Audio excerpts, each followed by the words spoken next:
I like some. Okay, Adam Sandler's a good actor. He's just in a lot of shitty movies, probably to finance being in good movies, like Uncut Gems that's coming out soon, which I hear is really fucking good, and it's on Netflix.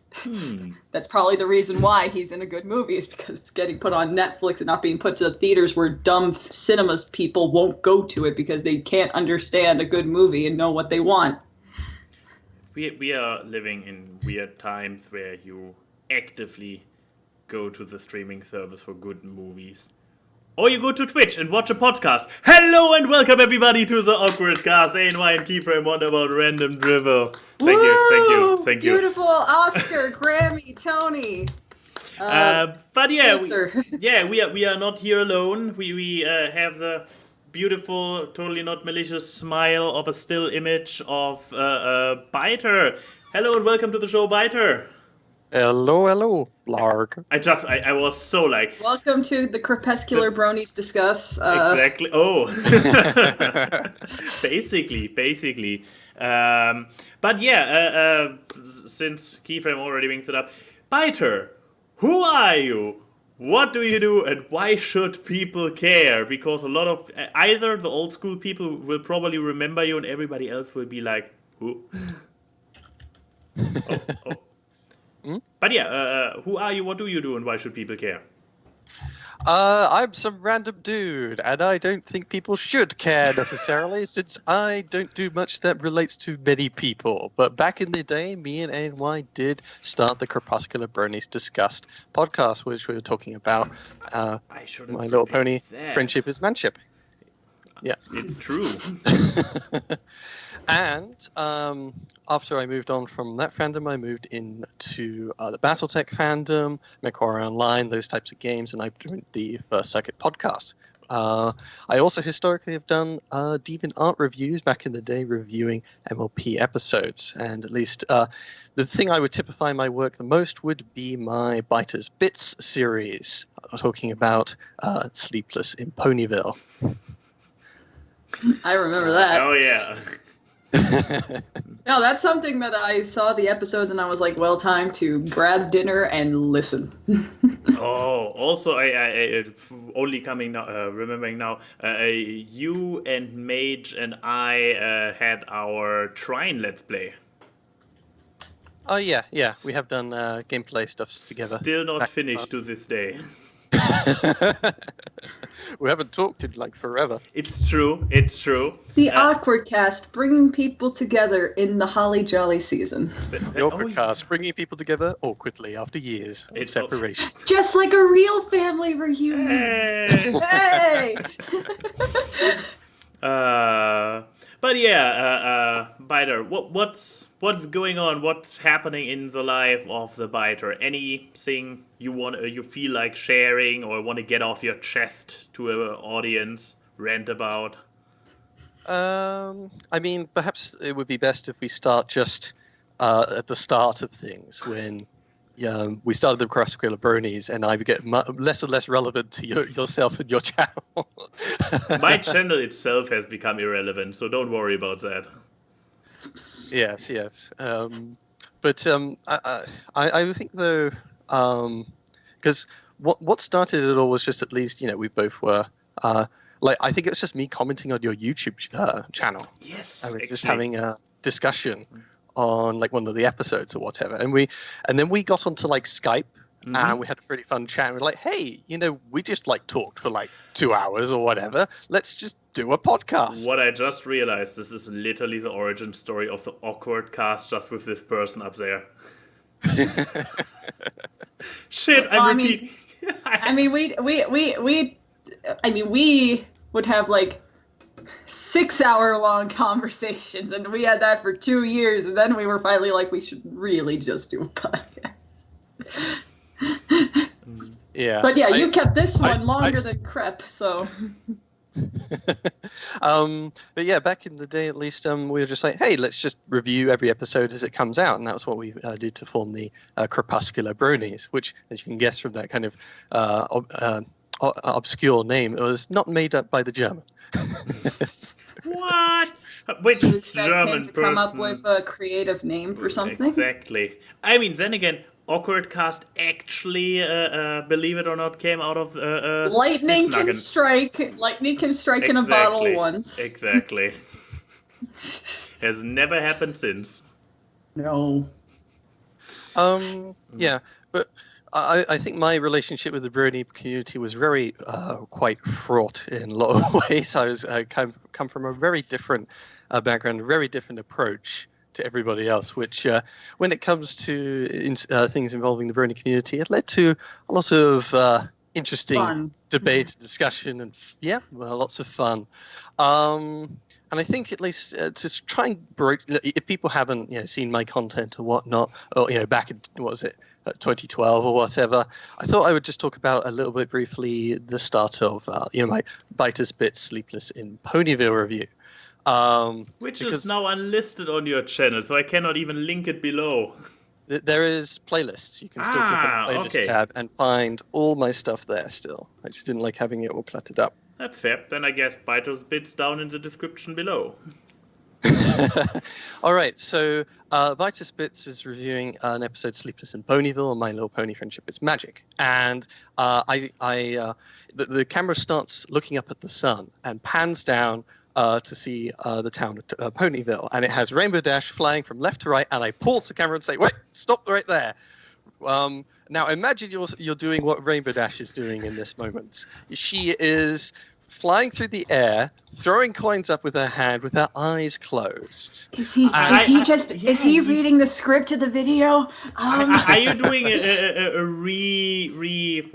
recreation? A live recreation of a 7 or 6 year old series you did on your channel? I'm feeling so bad for the non-brony viewers who are like, what's going on with the show?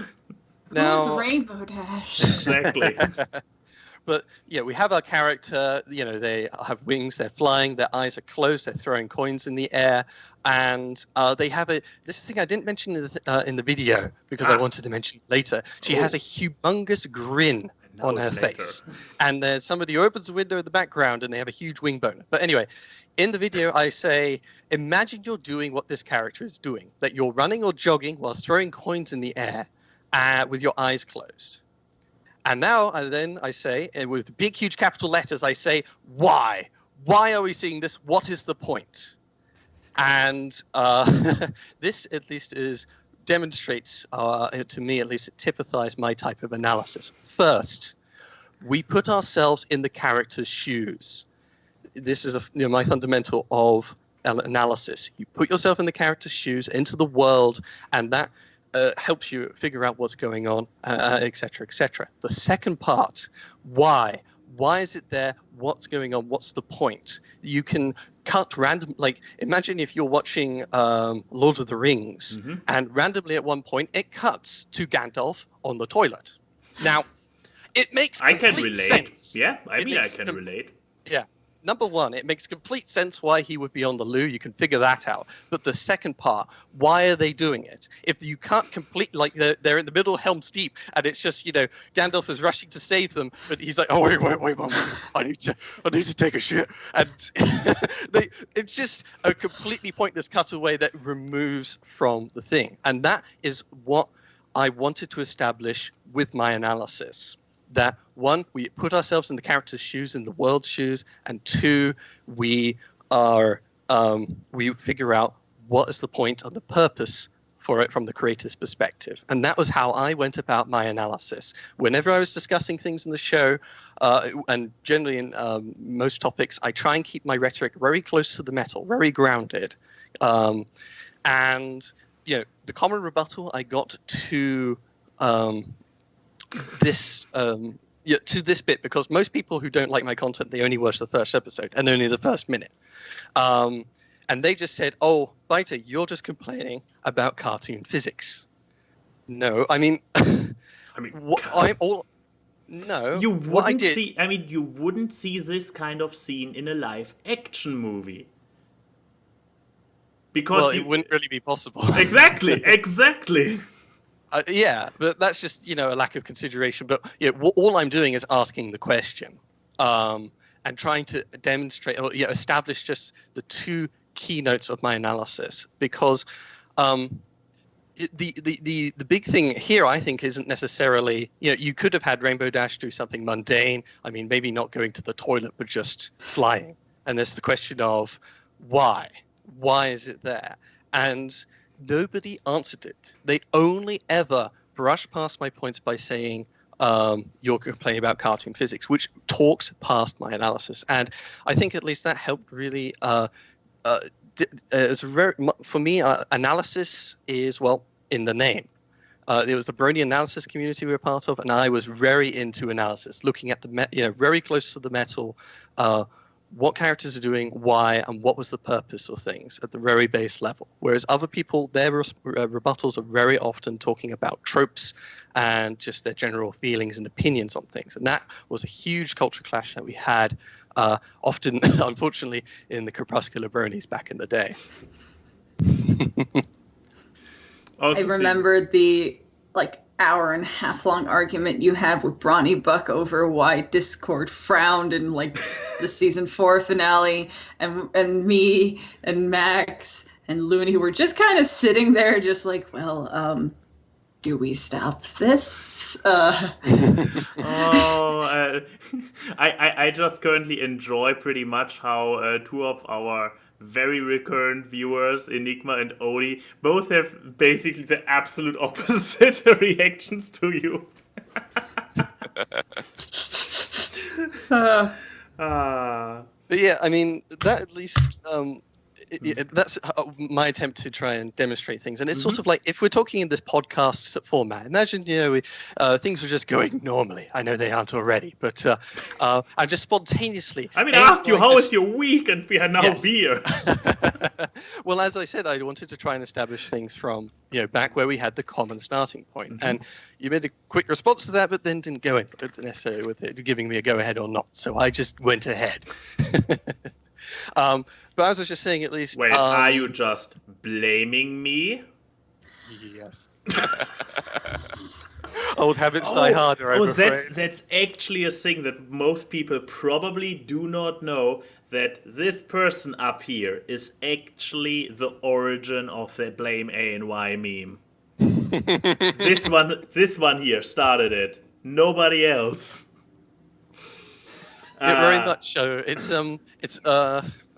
I always just sort of used it. I would bring up a criticism or just a thought or this, that, and the other. Or even if ever everything's got awkward, and I just sort of say randomly, I blame A and Y. In all fairness, we had the CBD. Basically, every other episode started with one technical issue or another. Yes. It's and just that's never happened again. Exactly. The AWKWARDCast completely technical difficulty free all the time. There is no war in Ba Sing Se. No, Silver Quill didn't start it. He just helped popularize it because he's a big, at the time at least, a relatively big YouTuber. At least someone in the comments mentioned that. But yeah, it all started in the Crepuscular Bronies and just in Skype chats and whatnot, where I would randomly blame A and Y. If there was a big argument that happened between two people, I would come in and I randomly just sort of say, I blame A and Y. A and Y wasn't even part of those discussions. And it's just, it was a great way to knock people out of their stupor because whilst I was quite a bit argumentative back in the day or whatnot, I would say, a lot of that still happened without my input whatsoever. But still, there's some things at least I want to bring up just talking about the Brony fandom and whatnot. I haven't really kept much in touch, and A&Y, of course, mostly produce the AWKWARDCast, and that's stupid nowadays. But exactly. Did you pony neutral? Did you stay with ML3 through to the end? Because for me, I stopped about season 5, so I do not know all the things that happened afterwards. No, I actually did watch to the end, even though through the last 2 or 3 seasons the enthusiasm was kind of dwindling. I stopped making content about it, and I also did not watch it passionately on a weekly basis. I usually had a handful of episodes piling up and then binging through them. Yeah, okay. Because I was a little worried, at least when NY eventually actually did leave the Crepuscular Bronies, leaving it just up to me to continue running the show with others like Unova Brony.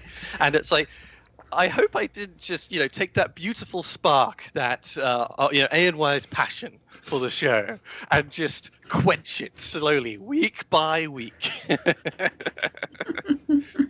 No, I wouldn't say boy. so. I mean, you probably honed my senses for a more critical approach. Oop, we're losing Keyframe. But no. Okay. What? I was fixing my hair. Yeah, but with complete. I'm sorry that I have more hair than you that I gotta fix.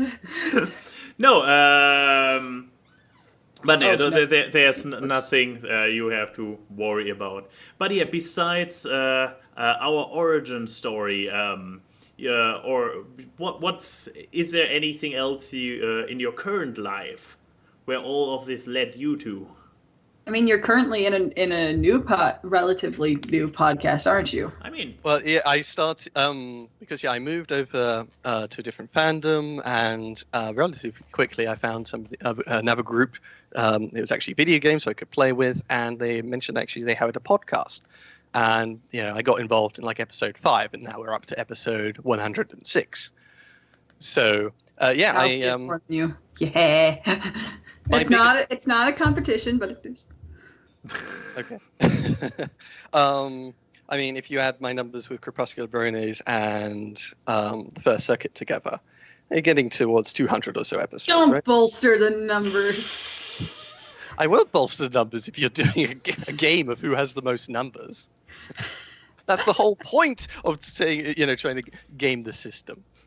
But yeah, I think initially, at least, when the whole me actually creating content online was writing reviews on DeviantArt of MLP, and part of that was just simply because I was studying mechanical engineering at the time. It's very mathematics intensive, but I actually quite have a broad interest in terms of literature and science, and part of that at least was to try practicing keeping up with practice with my written skills, spoken word as well. So first I write the DeviantArt journals, and secondly I get into podcasting and even some video production as well with other people.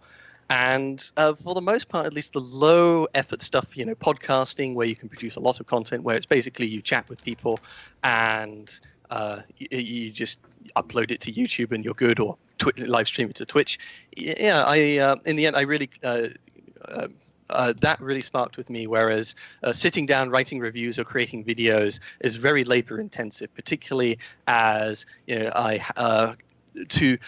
because my opinions on the show were radically different from everyone else's, and my means of getting there was also radically different. I found to stand up for my own positions, at least in the Brony community, I would need to put extensive work into my reviews and analysis. For example, my Sleepless in Ponyville Byter's Bits review. Okay, at this point, I'm having a déjà vu feeling. We had this point before. Here, man. We had this point before. Yeah, I've mentioned the show before, and I mention it again. Thank you for noticing.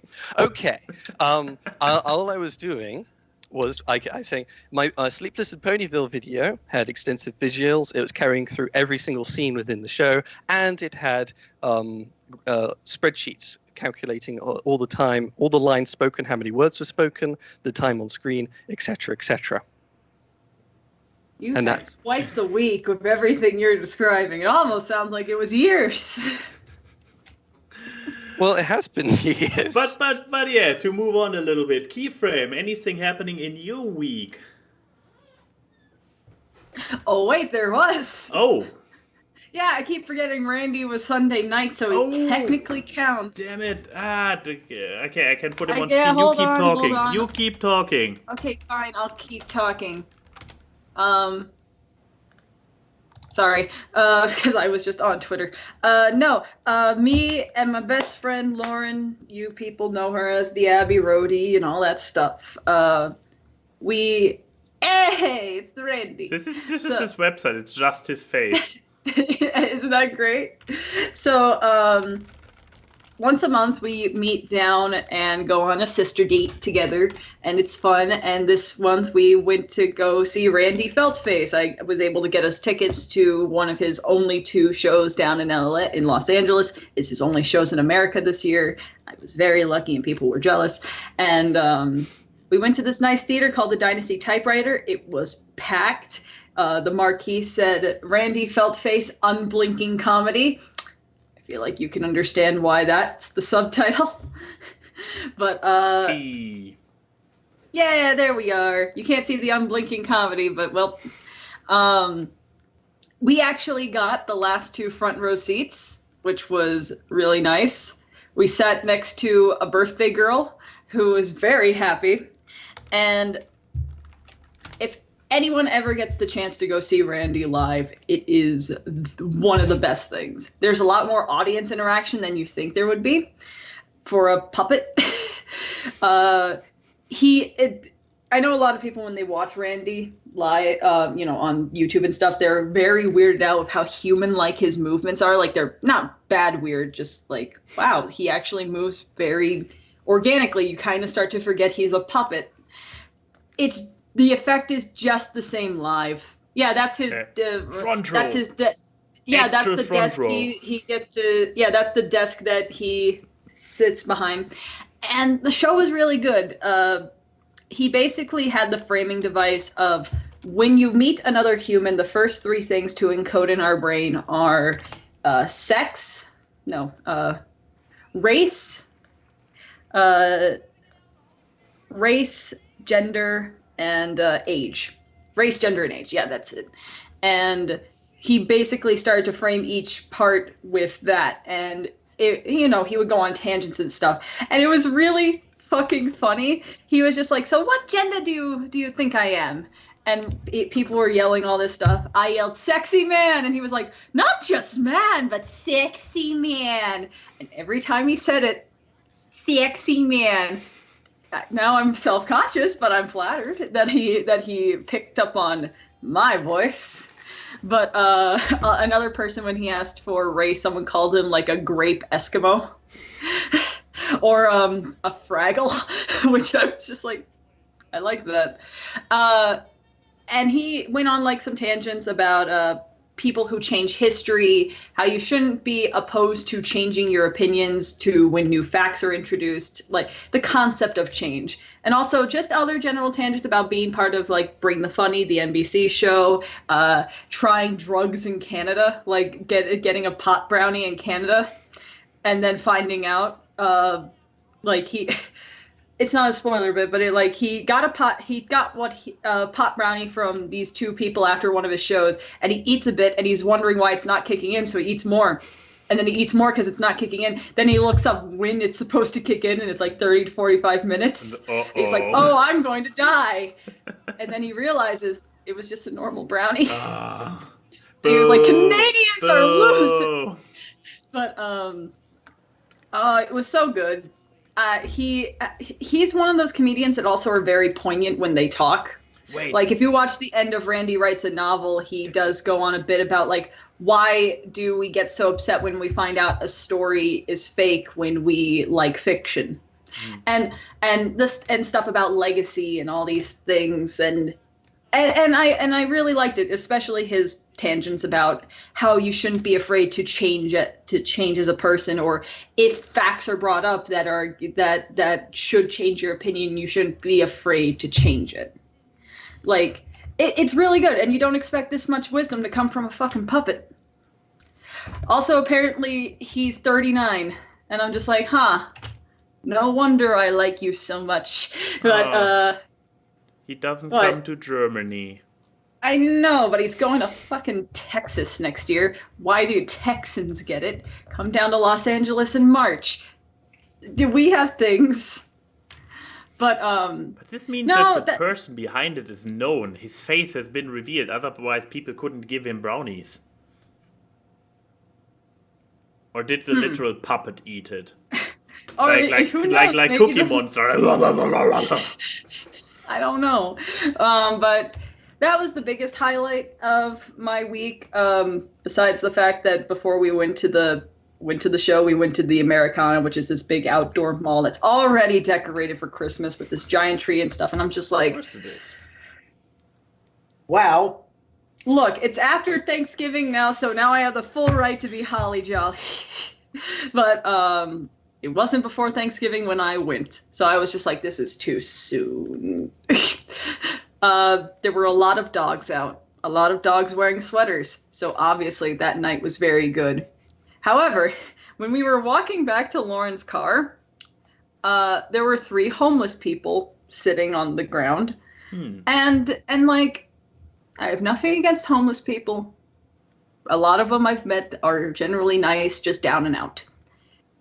These 3 were assholes.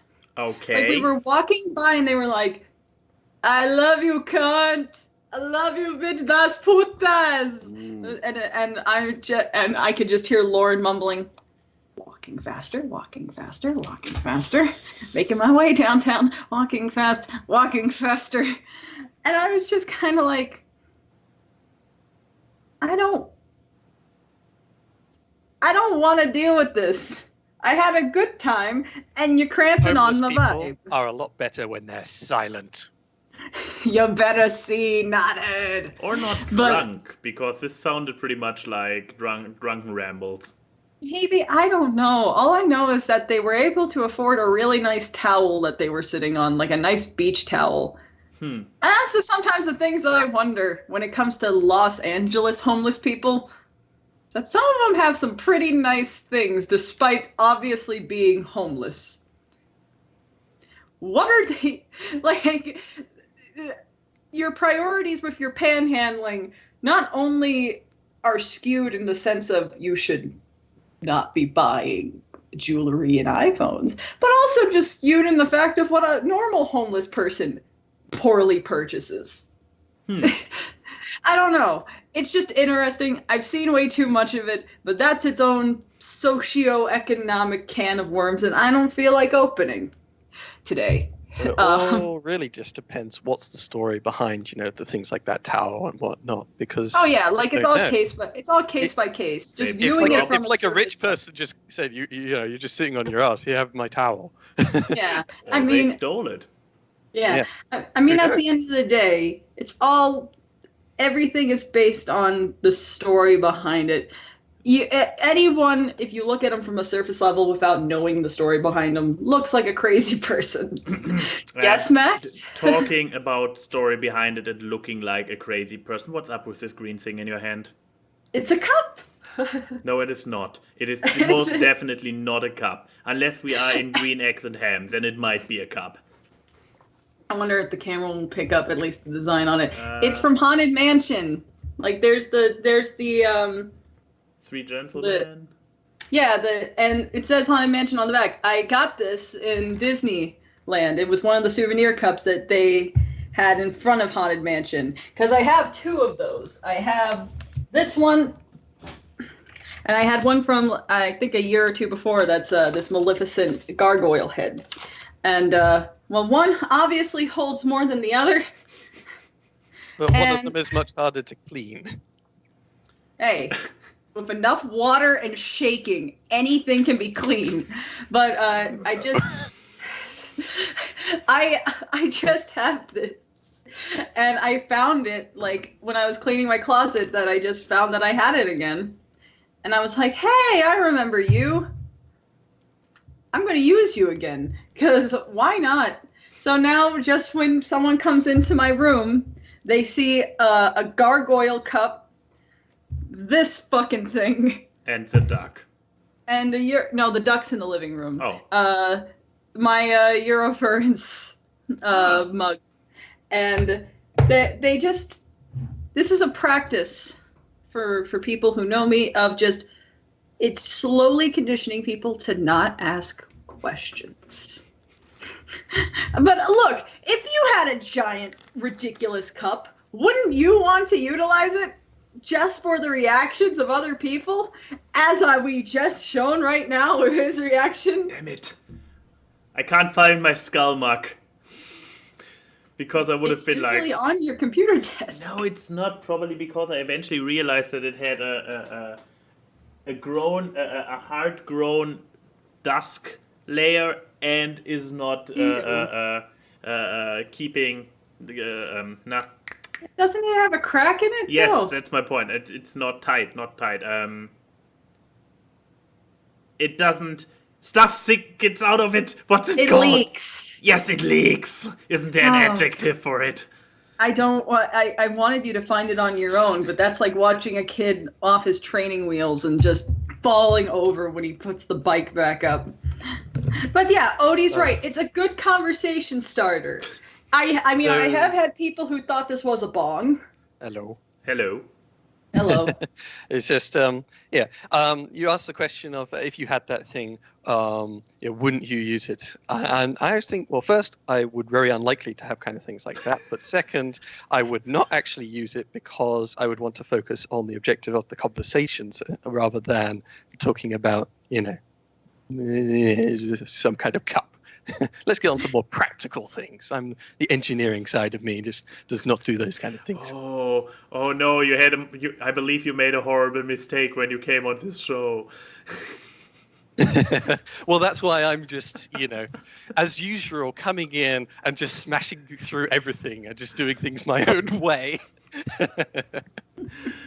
But no, yeah. I live for the reactions of others, especially when it's Max being confused and questioning why I am a part of his life the way that I am. It's very questionable indeed. But yeah, anything else you?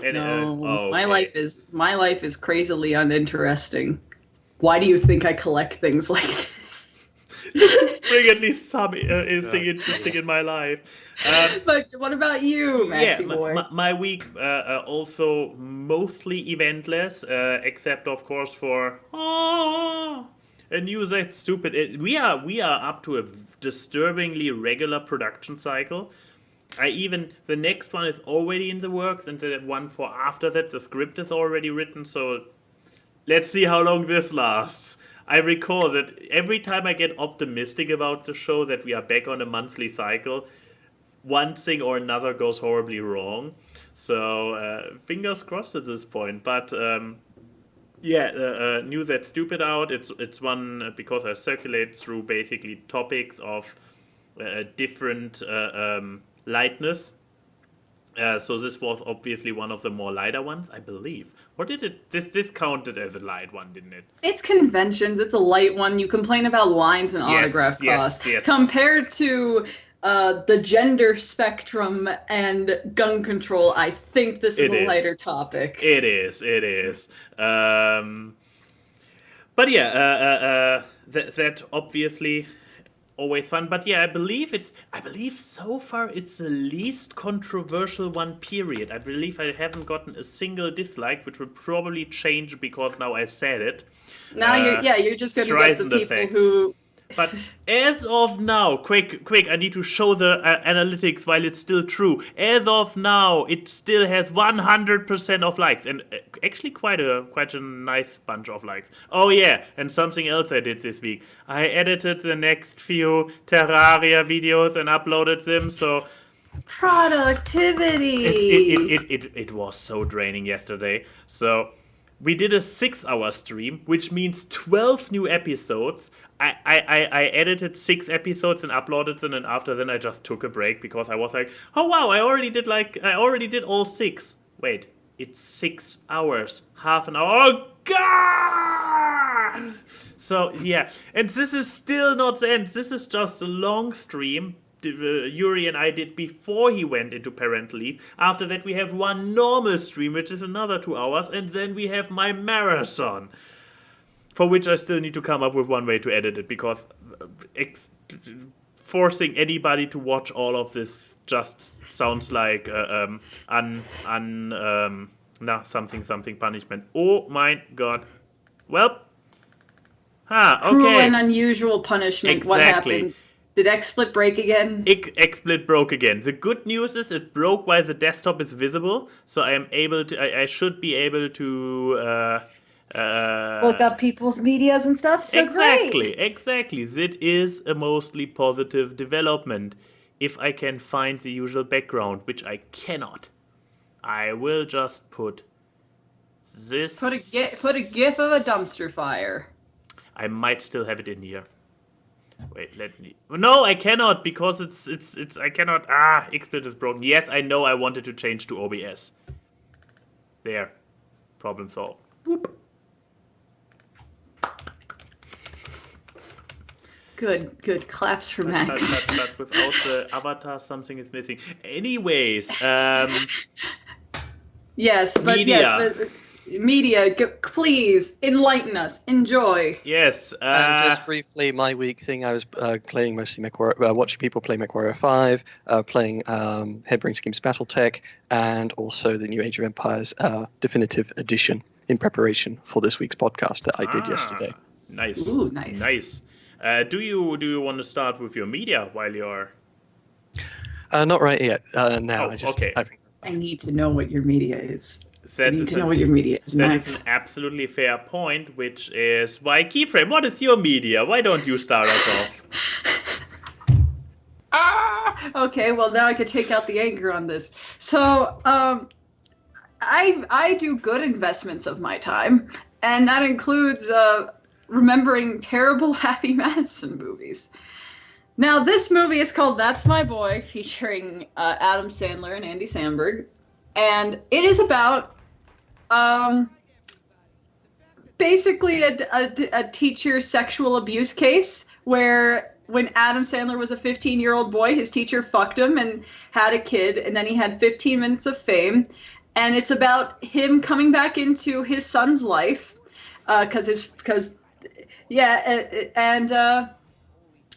basically ruining his life and marriage because he's about to get because his son's about to get married. So much why? Oh no, it gets worse. So first of all, he named his kid apparently Han Solo, but the kid renamed himself. And Adam Sandler's character is supposed to be as the hero of this story, and it's supposed to be treated like when he got to have sex with his teacher that it was a win. Like unironically played off as it was a win. And this movie is one of the worst things I've ever seen, and it's offensive without being fun. It took the fun out of offensive. Wait. But I think it's an Adam Sandler movie, and for me at least, it's usually, they're all terrible and they're all going to be kind of offend people's sensibilities. So it's just on the terrible scale, how does it measure up to other Adam Sandler affairs? It's so far on the high end of the terrible scale. Like, it makes... Like, everyone's like, oh, Jack and Jill and Click and all this stuff. It's like, no, this is the worst. This is like... I feel like Adam Sandler puts stuff into the script to see what would they say yes to. And they said yes to way too much. The twist of, like, fucking Andy Samberg's fiance cheating on him is not just, oh, he's cheating on him, Donnie finds out to help his son. No, she's cheating on him with her own brother. So now you put incest into the thing. Why? There's so much why in this movie. The funniest part about this movie is that Vanilla Ice is just in it. But, like, it is one of the worst movies I've ever seen. It offends me. What offends me more is people who like it, which were my cousins when this movie came out, because they were like, oh, it's so funny. I mean, who would? I mean, that teacher was high, am I right? I was like, yeah. But they play it off so much like Adam Sandler's character hasn't mentally aged past 15. So, if you put a few different music cues over some of these scenes, it becomes such a more depressing movie. But like, it was awful. And it has like a 22% on Rotten Tomatoes, which I'm like, that's 22 percentiles too high. Is that a critic review or the audience? Or is it 22 for both? Hold on. Let me go on Rotten Tomatoes for that. It's my boy. I know that's the... Is it the critics who dislike it, or are the audience cheering, or are the... I didn't think about that. Okay, that's my boy, Rotten Tomatoes. Come on. Why does it have an audience score of 51%? That's still a failing score. No! Why? I just... Yeah, Odie put it best. Ha ha ha. Pedophilia, ha ha ha. Incest, ha ha ha. Cheating. I like this one 3.5-star review from an audience member. It was okay, very sexual, but I was fun to watch. This had Vanilla Ice in it, which did not make much sense. Other than that, this movie was good, and loved the skit at the start, which was when the teacher fucked the kid. Ninja Turtles has Vanilla Ice in it. This also is rated 18A, so I don't watch it anymore, but I liked it, and bye. This is from November 24th, 2019. Who are you? Who hurt you? How could this happen to me? Some of these people are giving it 5-star reviews. Like, probably the funniest late period Sandler movie and one of the funniest movies he's ever made. How does this get a rating of 20%? I don't understand people. I don't understand you, Eli. Like, how is it doing in the box office? How did it do at the box office? Let me see. That's my boy. This is going to be in my search history. Okay. Okay, thankfully it didn't make its budget back. Oh. It had a budget of $70 million and it made a box office of $57.7 million. Who were those people that paid that money? I don't want you near my home. I mean, how does it divide by? Do they divide by region? Can you get that? Like, is it being watched a lot in Europe? Is it getting watched a lot in China? Box Office Mojo, that's my boy. Okay, here we go. Let's see. It made $13 million its opening weekend. How dare you? Let's see. Domestic, blah, blah, blah. Oh man, it doesn't say when it made. Here we go. Domestic, it made $36,931,089. International, so everywhere outside the U.S. Yeah. $20,788,004. Which totals up to the 57.7. At least the people outside the U.S. had an iota more of taste.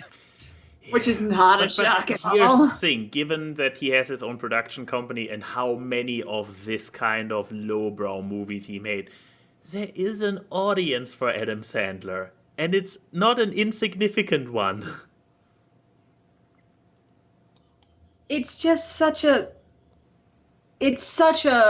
bad movie it's like you have child sexual abuse, rape, incest, child neglect, homophobia, misogyny. It's just like, but the thing is, I'm not a prude. I can like super offensive things. I love Team America. Tropic Thunder has Robert Downey Jr. in blackface for the whole movie. But the thing is, there's an awareness to it, you know? Exactly. They do not glorify it and play it straight. But it's just kind of like, because at the end of the day, it still wants to have the Adam Sandler-y kind of thing of, I love my family, I love my son, that kind of thing. Like, don't put any iota of wholesomeness. There is not one singular atom Sandberg of wholesomeness that should be near this movie. And then some people are like, it's satire.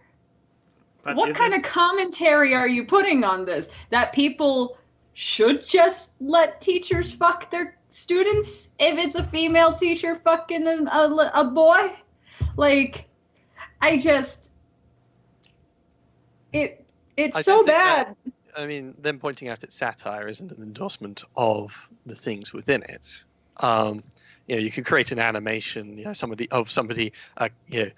brutally kicking a dead horse, and that's obviously quite a cruel image, but they're doing it for a purpose, of course. Yeah, but I'm just saying, the problem with this is that the media we're talking about is an Adam Sandler movie. Like, if there was, some actual thing other than just the token. Family is nice and good and whatever. Token attempts at wholesomeness. If it was trying to say something or have an engaging, a really good story, then it's like, okay, maybe we have a bit more of an argument. But I admit, at least, of course, I haven't actually watched it. But the thing is, it's just. It's more of them saying it's satire to excuse the fact that they just didn't write it well. Because the thing is, you didn't tell me it was a satire, they're being very genuine about everything. Well, to bring this just a little bit full circle, it's a bit like saying, oh, that's just cartoon physics, in response to me asking why did they throw in a random Rainbow Dash throwing coins thing. So... This one scene from one episode is basically a metaphor for Adam Sandler's career. But if you guys want a better kind of thing of this trash, have you guys ever heard of, Domestic Girlfriend? No. I know, I saw in your Discord, there's an automatic posting of GigUk videos, and he actually did one on Domestic Girlfriend. In that one, there's, just your generic guy at school, they sleeps with some girl, just whatever. But he has a huge crush on his school teacher, and he finds out that the person he slept with is actually now also going to his school. Oh no! Yes, Giga did make a video on it. Yes. Oh no! And it turns out that his father's getting remarried, and his stepmother has 2 children: the teacher and the girl he just slept with. And all of them eventually have a thing for one another. I know this anime. Anime was a mistake. Just to say my final thing. Here's the thing. It's not that it's just terrible satire. It's not just that it's exhausting. That's the adjective. It's just a slog to fucking watch. You know what? If you're gonna be offensive, at least don't make me exhausted by halfway of your movie with your offensiveness. Make me feel bad for laughing. Come on, man. I don't know, Adam Sandler movies are just pure popcorn, but anyways, there was not any popcorn. It was making me fall asleep. I know, but it's just I turn my brain off, or I switch channels, or just don't, I leave the theater if it's an Adam Sandler movie. But yeah, with Domestic Girlfriend, at least there's always just this tension of, oh great, these idiots are into each other, and there's just lots of drama all the damn time. It's just why did you have to write the story this well? I only watched the first few episodes, but it's what Giguk describes in his video as well. I will link Giguk's video below. Yeah, he hates the premise, but he just can't stop watching. But yeah, that's my media. Beautiful. But yeah, to no longer keep the tension building, Byter, what's your media? All right. I thought I should talk about A Sentence of a Bookworm. It's a contemporary anime coming out right now. You can view it sites like Crunchyroll and whatnot.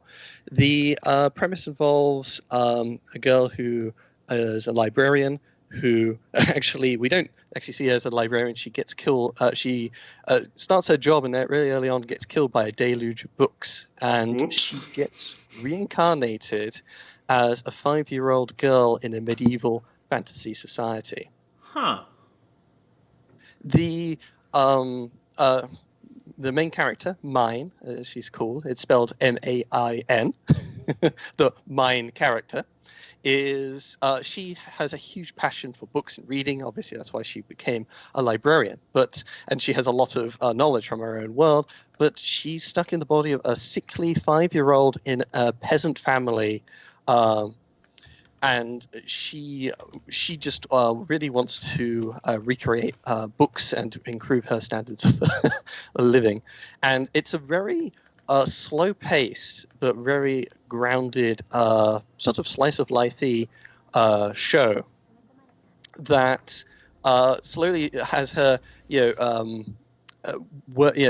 figure out how who are in her family, how the world works, and get people to help her in creating books. And it's a really fascinating tale of it's not just usually, at least in anime, there's a lot of fantasy shows where you get taken to a fantasy world. You become basically a superhero. You play as the hero. In this, though, our character is incredibly disempowered. She she can't in the beginning. She can't even get down because she's several stairs up in a flat. Basically, she can't even get down to the ground level without exhausting herself and collapsing. So. It's a really heartwarming story of someone with a great passion and knowledge of the modern world, improving the lives of those around her and working towards a grander goal. And it's not just that. They later on, of course, will have the fact that people are... It just all of a sudden this sickly girl just suddenly figures out how to do cooking, can make really good baskets. It has all this advanced knowledge, and she has to she's sort of a bit of an imposter because the original mine was also sickly. Of course, it's the same body, and she died. So both of them presumably died at the same time, and they switched places or something like that. At least our main character is now inhabiting the young girl. So I would say the downside to the show is that it is, of course, it's not the most brilliant visually speaking. It's it's not the highest budget show out there. It's also very slow paced. But if you really love world building, slice of life characters, and a sense of verisimilitude to the world, I would highly recommend The Sentence of a Bookworm. I guess it's also already includes our question we like to finish with, who would you recommend it to? It basically sounds like a wholesome version of Tanya the Cruel. I think so. Yeah, it's it's quite wholesome. There's not. It's very unanime. There's no anime titties bouncing around or anywhere. I mean, there is even so. It's usually when people hear about anime, they first think about the more crude stuff, the more insane stuff that always takes the spotlight. But no, there's actually a lot of more grounded anime. But should we finally release Keyframe from her torture and have her go when she realizes what she was missing, which is my media, which I told her about in person while she was here. And I multiple times hold my phone to her and was like, hey, check out this page from Order of the Stick. I was right, it was a comic. And Order of the Stick. Yes, yes. So with, I don't know. This is wait, when did this, I believe it has actually a number in here. This is from 2003. So Order of the Stick started really long time ago. I recall actually reading it back in the day very passionately. I was up to date with it, and I actually were regularly checking if a new page came out and checking it out. And at some point, as it is with so many things, after a long while, probably months, maybe years, at some point I just lost track of it. And it disappeared from my memory for little years. I probably haven't thought about this comic for a decade or something.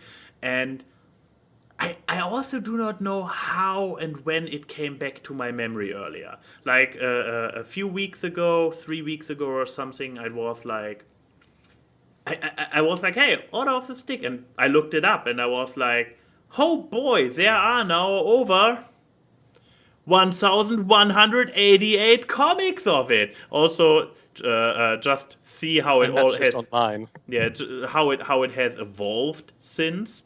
Compare all these to. Oh my God! They actually now have their hands are still pretty much those abominations, but their hands now actually have outlines and stuff. While the original hands were literally just sticks. Yes.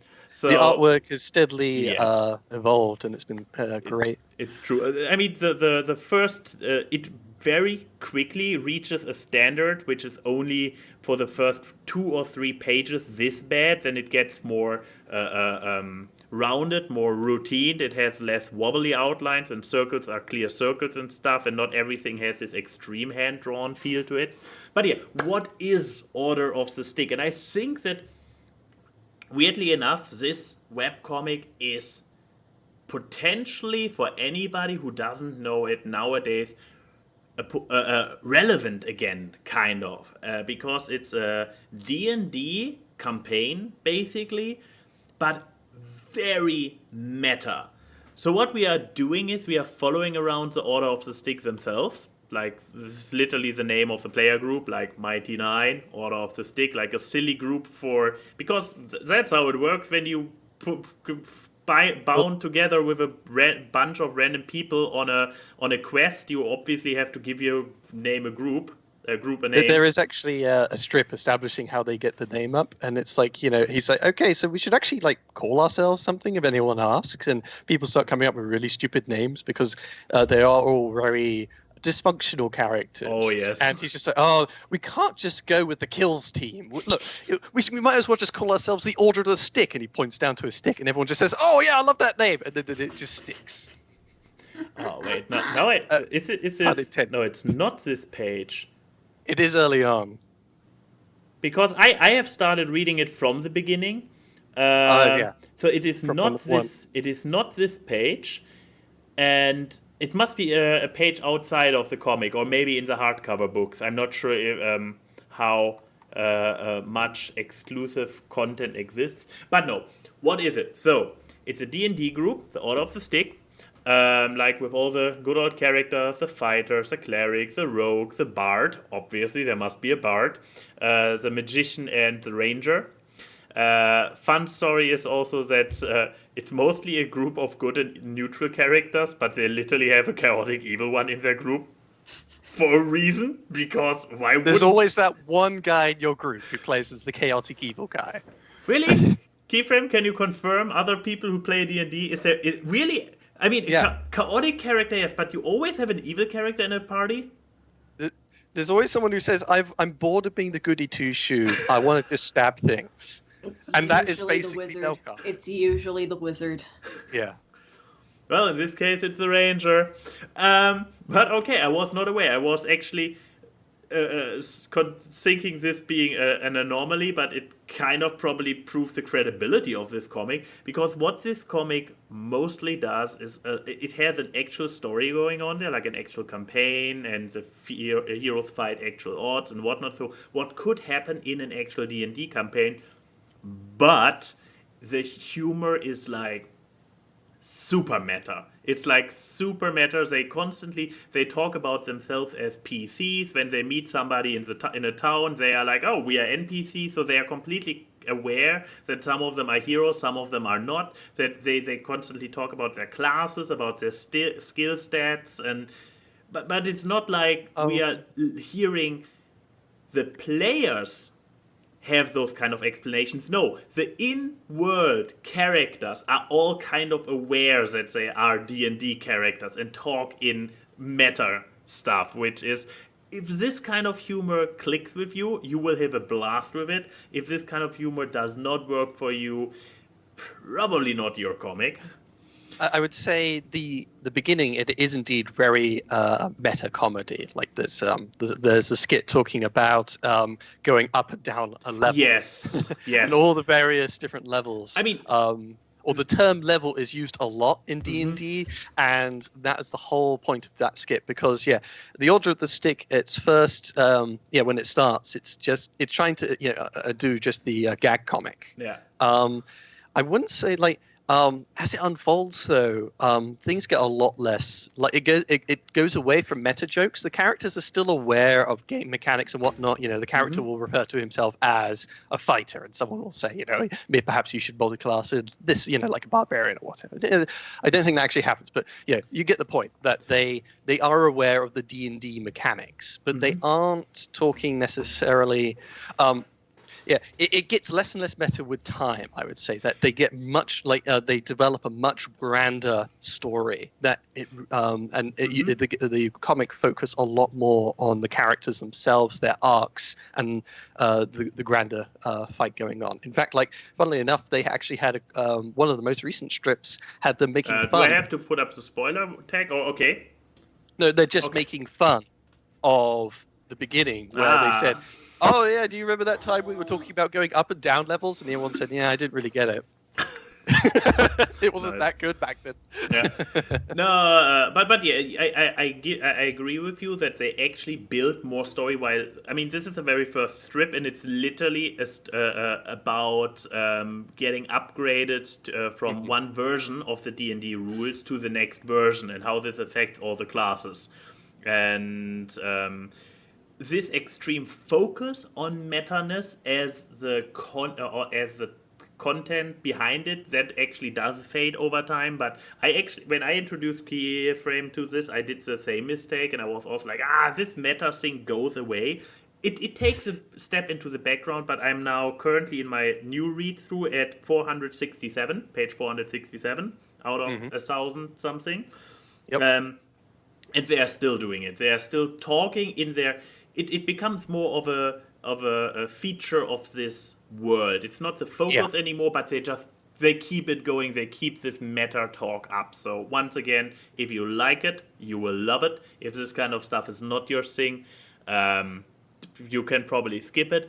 Either way, it's a free webcomic, so I would still recommend anybody who has a little thing for D&D going, check it out, and especially with this resurgence of D&D in the current pop culture, with Critical Role, with Stranger Things, and probably more stuff. I have the feeling that this comic could have a great comeback, unless I'm completely ignorant and it's actually still present for everybody around. So it's chugging along fairly reliably. I would say for me, the author, I think, like the author of the stick, you do need to be somewhat into D&D. You need to get through. It's like, because it all fits, it all connects together. The beginning is the most rough part, and that's obviously where you have to start. But as it goes, the humor in it is, to start with, it's okay, but he really does refine his craft as he carries on, and I think he has some of the best character writing, some of the best arcs, and some of the best comedy you could see in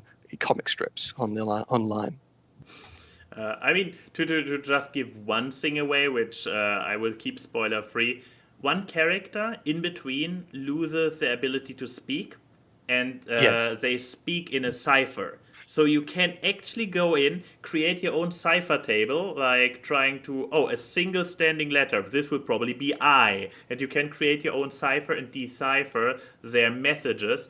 And this goes on for, I'm probably not exaggerating, 100 pages, maybe 50 to 100 pages. This character has still lost their ability to talk. I mean, if you really want to find out, but the character doesn't stop talking. A funny thing on that, ANY, have you ever looked at the forums? Yes, you can usually find a translation of it if you don't want to decipher it yourself. Because, it's funny, in the books, they actually have the translations all on one page, so you can actually cross-reference it all, because the community went through and obsessed about translating everything that character was saying. Yes. And the author actually said, I would never actually do this again, because it was such a pain to have everyone just, trying to read so much into what my character is saying. And, I'm just having them in the background having them saying really normal stuff. Yes. And everyone's trying to read into it. It's like, he's adding extra subtext for only those greatest fans. And he's like, no, if I'm going to, set things up like prophecies or whatnot, I'm going to, do it deliberately and do it once. I'm not going to have it happen over 100 strips, because that was torture. Yeah. But this was my recommendation for the Order of the Stick. And with that, I would say it's time for the Q&A. Question time. It's a Q&A. What, did we get any on the Twitters? I have like 4 on the Twitter. Awesome. One of them, because the poor guy did not come through with his question last time when he asked one. So Yuri asked a question, once again about the Warhammer board game he wants to play with me. And so now I finally decided what characters I want to play. And apparently he bought them because he has a picture of them. And now he is asking, how should those characters be painted? Why is this a question for the podcast? I don't know. He sent it with #AskAwkward. I have done Warhammer 40k, but the thing is, I haven't actually played any Necromunda. It's always a much more niche part of it. And even for people getting into 40k, you normally do kill team. Obviously, though, these Necromunda models can, with the more liberal rules, you can just use them as like, Imperial Guardsmen or whatnot. Or you can even mix and match armies nowadays. I think you can. As it goes, though, I mean, they're Necromunda. You just look at the cover art. I think that's the best, the simplest way to give him instructions, right? Yeah, You're not really looking at something colorful. But he's I guess, probably like, asking for a more obscure way to color them. Like, I mean, it's you, so probably maybe like pale blue skin or something, like a Voldemorty color. The only thing with blue skin is there is a race, the Tau, with blue skin in that universe, and people just say, "Why are there Tau people?" They should all have Star-Lord's trench coat. So just paint it like Star-Lord's trench coat. I'm liking this already. Okay. Wait, I mean, I'm sure they're all the Emperor. That's perhaps all the way you could go about it. Oh man. Just make one look like Xandu. Oh, right. Actually, this would make sense. Like blue skin and then the fin on his head. But yeah, Yuri, who is probably not even watching right now. Or has anybody seen Yuri in the... No, I haven't seen Yuri. Yeah. The most recent thing I saw of him was him insulting us for still watching DC content. Sounds like him, indeed. Yeah, Let me just tell him, we just answered your question. Why don't... You missed it. I mean, he actually watches the VOD often enough, but still. Okay, you can call him out on his bullshit. Okay, next question. A Discord question, I'm guessing? Okay, from Triple Flip Pancakes. I feel like Odie did an achievement in the kitchen today, and he's just very, very proud because it didn't involve burning himself. Ask Awkward, what's the longest argument you've had, and why? Oh, this sounds like a question. Hey, Byter, why don't you go first? I think that was for me, yeah. This sounds very much like something he would ask you. I mean, most of that was, like 5 or 6 years ago, and I don't remember them very well now, or at least I think the longest voice conversation, it was somewhat like 6 to 8 hours, 6 hours, I would say, like with Bronybuck and others, past analysis and whatnot. Or otherwise, I think text was the longest as a 12-hour discussion with someone. I think talking about the Wonderbolts. And nobody dared to start longer discussions with you outside of the MLP fandom? I mean, I moved on to the Mech Online, the BattleTech community, which is much more, mech dads, older, mature people. And for the most part, I could, actually get on a lot better with them. People who actually had proper jobs and can hold a proper conversation, not just making idle small talk all the time. So I got along a lot better with them than the Brony community. I think the worst was perhaps one person one time where we got into a bit of a tiff for an hour. But even then, it was just people were actually mediating, and we were both just trying to de-escalate it. Fair. Any long discussions on your end, Keyframe? Long arguments? Probably. I mean, that's it. But the thing is that usually I'm not the one to pursue further arguing. I'm usually like if I'm having a debate with someone, it's usually then and there, then it's done. But some people want to keep bringing stuff up, so. I think the longest in-person argument or debate that I had with someone was actually with Mechs. I think it was when we were surprised. Of course. I think it was we were talking about your collections, that stupid idea about collecting, and I kept trying to make the point of why people collect and the things about it, and it eventually went down to me making like eloquent points and him being like, no, that's stupid, it's wrong. And it's like, it was like having an argument with a 2-year-old, a very prideful 2-year-old. Excuse me? I'm at least 1.5 years. I thought we had a discussion that you were 3 because you're the clone of The Rock. Oh yeah, that's actually true. Fun fact, It's very canon. few people know this. But no, I think, because that one went on for, like 2 hours. Could be. We stopped watching a show we were watching just to continue the argument. Because it came to a point where it's like, yeah, we're not focusing on this. And then I think it slightly extended to the day after we were walking to the KFC that's by your place, back when that was still open. And I, for once, was the one who pursued it. We brought it up again. You were like, no, you're wrong. You're wrong. But yeah, that's probably the longest one that I've had that I can remember. So it was poignant enough that I can remember. I am trying to find, because I had some long discussions in written form, like over months, over days or weeks, like in PMs, which obviously distorts actual length of it because it's not an ongoing conversation but an ongoing exchange. Instead, how many novels was it worth? That's the thing. That's the thing. I believe I had. Put them in Harry Potter books. I believe I've put it in a document. I'll try to find the document and just see how many words are in it, but I cannot.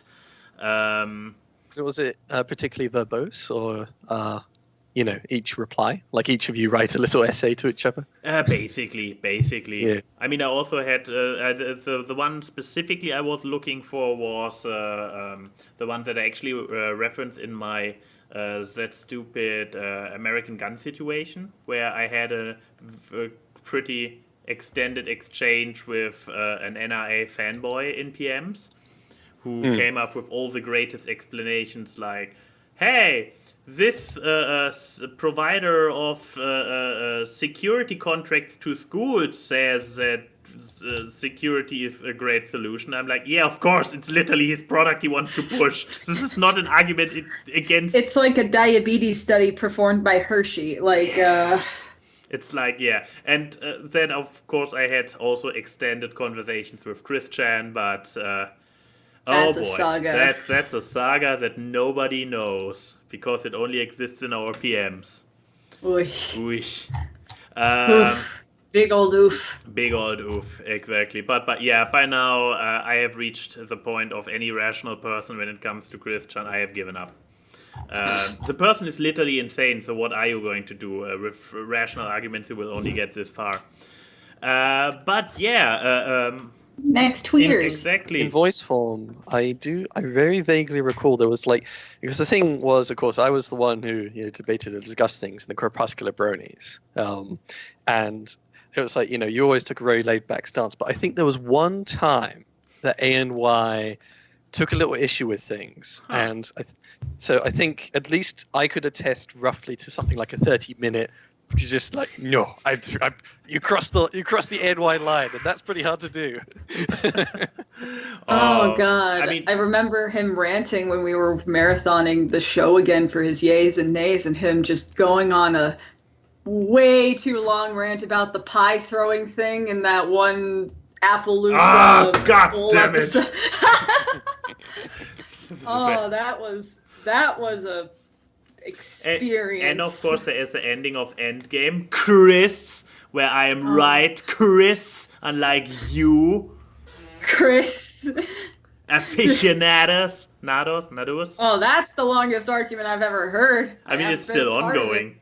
Yeah, that is just every time you two are in the same vicinity. But then again, there's also not really an argument. It's like we just call out each other on being wrong, and no further progression happens. But the thing is that you don't listen when he says what the continuity thing is that makes it make sense. But he's wrong! No, it doesn't make sense. How's it?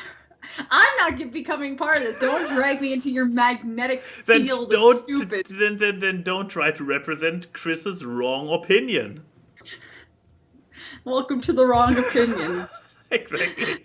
But okay, Next so Twitter It's question. all a dream. We have a new questionnaire who is apparently specifically asking for Byter from Ian Drezari. I know him. He's a fellow podcaster. Yeah, for Byter.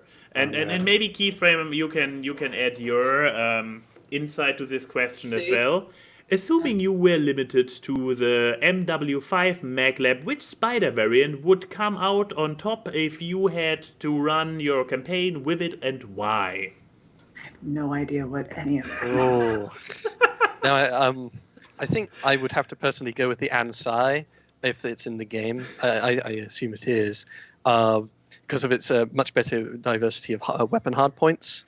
Otherwise, I think the classic with the 2 energy in the center torso would be the best, just since I could put 2 medium pulse and just run through buildings. Good point. I agree. I also do agree. I don't want to think guns repeat shoot it. fast too. Yes, exactly. So next shoot. Discord question. Did you tell that we were out of our element and we played it off really well, didn't we? Okay. Yeah, that's the community I've been part of with my podcast.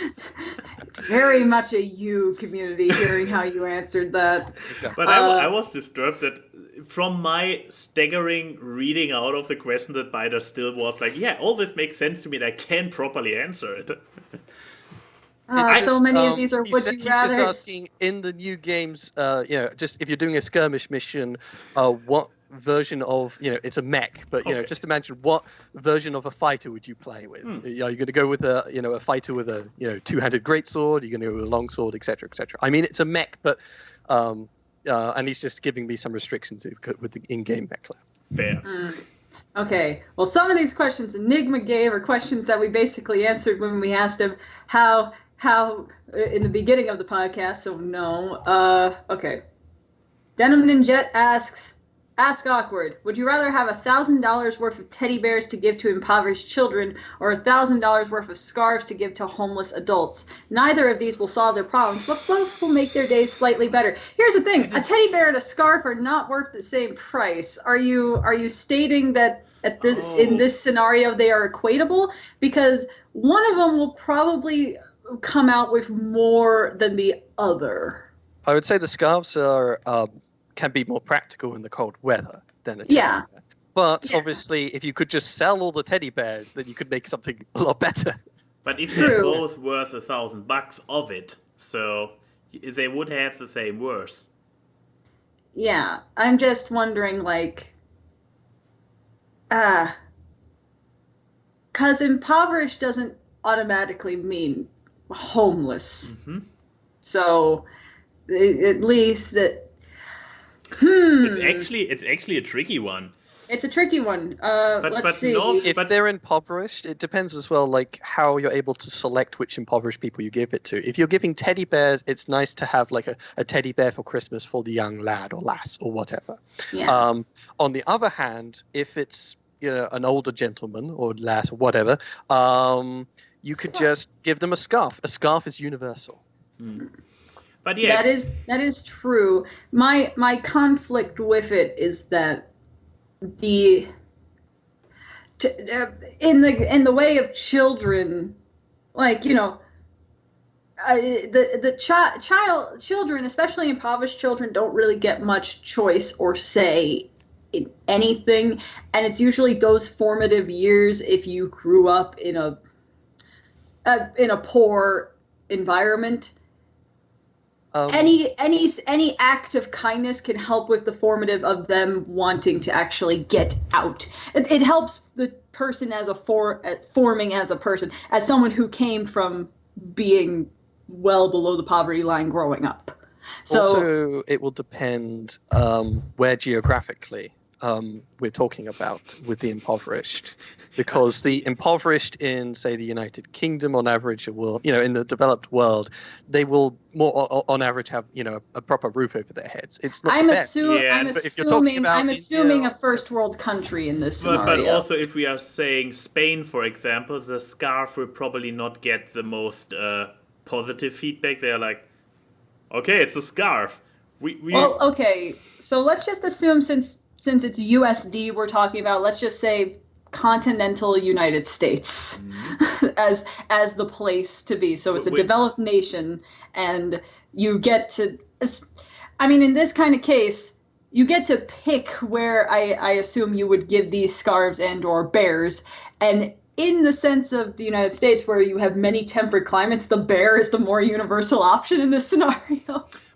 But I guess I'm going to go with the bears, simply because one, because doing an act for a child, the children aren't as jaded as the adults will be, and I feel like that act of kindness helps encourage another. But like an adult, the only thing is, just to mention, is of course you're just giving it to them. So yeah, you have to find households with parents with children to give them teddy bears. But it really also depends just what they do with the teddy bear. They might just sell the teddy. Who knows? But hey, if they sell the teddy bear, then they'll have money, Yeah, so at the end of the day. But I also think a homeless adult has more of the ability to find money than a homeless child. Let's put it like that. Or an impoverished child, because, well, child labor laws exist. So, Yeah. I don't know. It's a very double-edged sword thing, but I feel like... I mean, that's the idea behind the would you rather questions. I lean more towards the bear, but both options are good. I think, if you want to get into nitty gritty, it's very complicated, and there's no easy right answer. I mean, that's the point. Yeah. Yeah, I'm choosing bears. Yeah. If it's during winter, though, my simple it's like sometimes, assuming at least we aren't able to easily figure out what's going on. The scarves are cheaper. You can buy more of them with $1,000, and they'll be more universally useful. And you just dole them out as you see fit as quickly as possible. Rather than trying to find impoverished households with children, which requires a lot more effort and therefore money. You can go to an orphanage. Yeah. True. But what about you, Max? You've been quiet this entire time. It's very important. You answer. Yeah, I would actually say that your teddy bear argument was convincing. So it's a weird would you rather question that regard that it actually is very balanced, which often enough they are not, and there is one answer that you all lean more to. But even in its balancedness, because it's less about avoiding something horrible and doing something good, it's so hard to pick. But yeah, I guess I would go with the teddy bears. And Byter, I'm guessing, is going to go for scarves. I guess so. I just said scarves will have a lot less of a logistical issue chain, but also with teddy bears, you can use that a lot more for marketing, which will hopefully you can do for things like raising more money for continuing endeavors like this.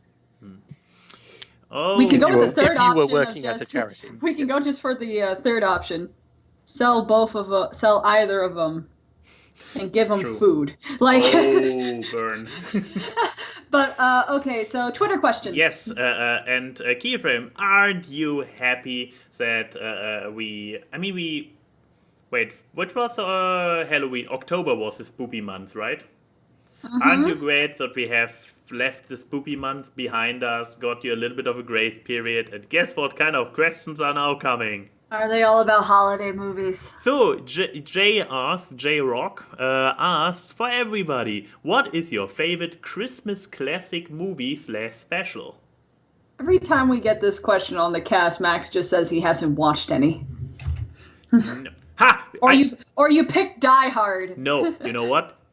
You have Klaus now, don't you? Exactly. No, that's not true. Arthur Christmas. Or Klaus. Oh, they're both good Christmas movies with big-nosed main characters. It's true. However, no, I would say I have Arthur Christmas now officially replaced by Klaus, because I can so beautifully identify with the postman. Oh, Jesper. He is an asshole coming right after my heart. Oh, true. I'm still conflicted with how they ended that movie, but that's for another day. What about you, Robot Man? What tingles your jolly spirit movie-wise? That's actually a thing I don't really remember. I'm giving the A and Y answer. I was struggling to think up of any examples. For example, I mean, the best we've had sort of at Christmas, I remember, was at least we had fun watching, like, we showed my parents the Lego movie. Yeah, that was just, it's not a Christmassy movie, but it was like, we watched it, we found it was fun, the first Lego movie, and we were just like, we'll put it on for Christmas and just have it on in the background, which was quite nice. I guess this actually counts. That works. Your dedicated Christmas movie for the family. It makes as much sense as Die Hard, so I'll allow it. I mean, that's a more approachable answer. Usually, otherwise, we watch Yes, Prime Minister. Well, you know what? What works. Also, Odie, I don't know how I feel about you talking about the fucking Michael Keaton movie where he turns into a living snowman. But you know what? You do you. What's mine? God, I watch too many Christmas things. I'm a very big Christmas person. So the Scooby-Doo Christmas special. First of all, there is a few, but I don't like them. So there's not none. There's not a movie. I was going to say there's not a movie, but you said special, so goddamn it, technicalities, isn't it? But no, actually, one of my favorite Christmas movies is technically a special, but it's movie length, so whatever. Which is called Olive the Other Reindeer, which is this little animated film based off this children's book about a dog named Olive who hears on the radio that one of Santa's reindeers is injured, so he couldn't do his whole flight around the world, and he's hoping to get help from all of the other reindeer, but he thinks he hears Olive the other reindeer. So he goes to the North Pole to help save Christmas, thinking that he's actually a reindeer. And there's a postman played by Dan Castellaneta, who just sounds like the robot devil in this special. And it's actually made by Matt Groening. It's a really cute special, and they mimic the style of the storybook like perfectly, of these very flat 2D characters, even though it was a completely CGI special apparently. And it's so charming, and and one of the best jokes is that he's Olive. It's not a spoiler. Olive's stuck in the postman's van, and he's looking for a way to get out of it, and he finds a package in the mail cart that says from I never can pronounce it right. Deus Ex Machina. Deus Ex Machina. Deus Ex Machina and it's a nail file to get out, and it's like he just asked one of his the penguin that's following him around. Yeah, you ever heard of Deus Ex Machina? Who? Like, it's very self-aware, and it's just cute and gives me the feels. And Drew Barrymore plays Olive, and she's just America's sweetheart kind of actress, and I just like it. And people should give it a watch, especially if you like Simpsons-y, Futurama-y stuff. Olive like the vegetable. The other reindeer. Oh my goodness. Okay, I did not. I mean, you said that it had this art style which was very much like the cartoons book, but it's a storybook. Yeah, but I did not expect this level of but it's so cute. And also, I mean, Olive's a dog, so automatically I'm gonna like this movie more than other things. we know the type of person that I am at this point, so. But yeah, never heard of it. Interesting. It for someone who was raised on Cartoon Network, this is something that comes on every fucking year since I was like a baby. So that's the postman played by Homer Simpson.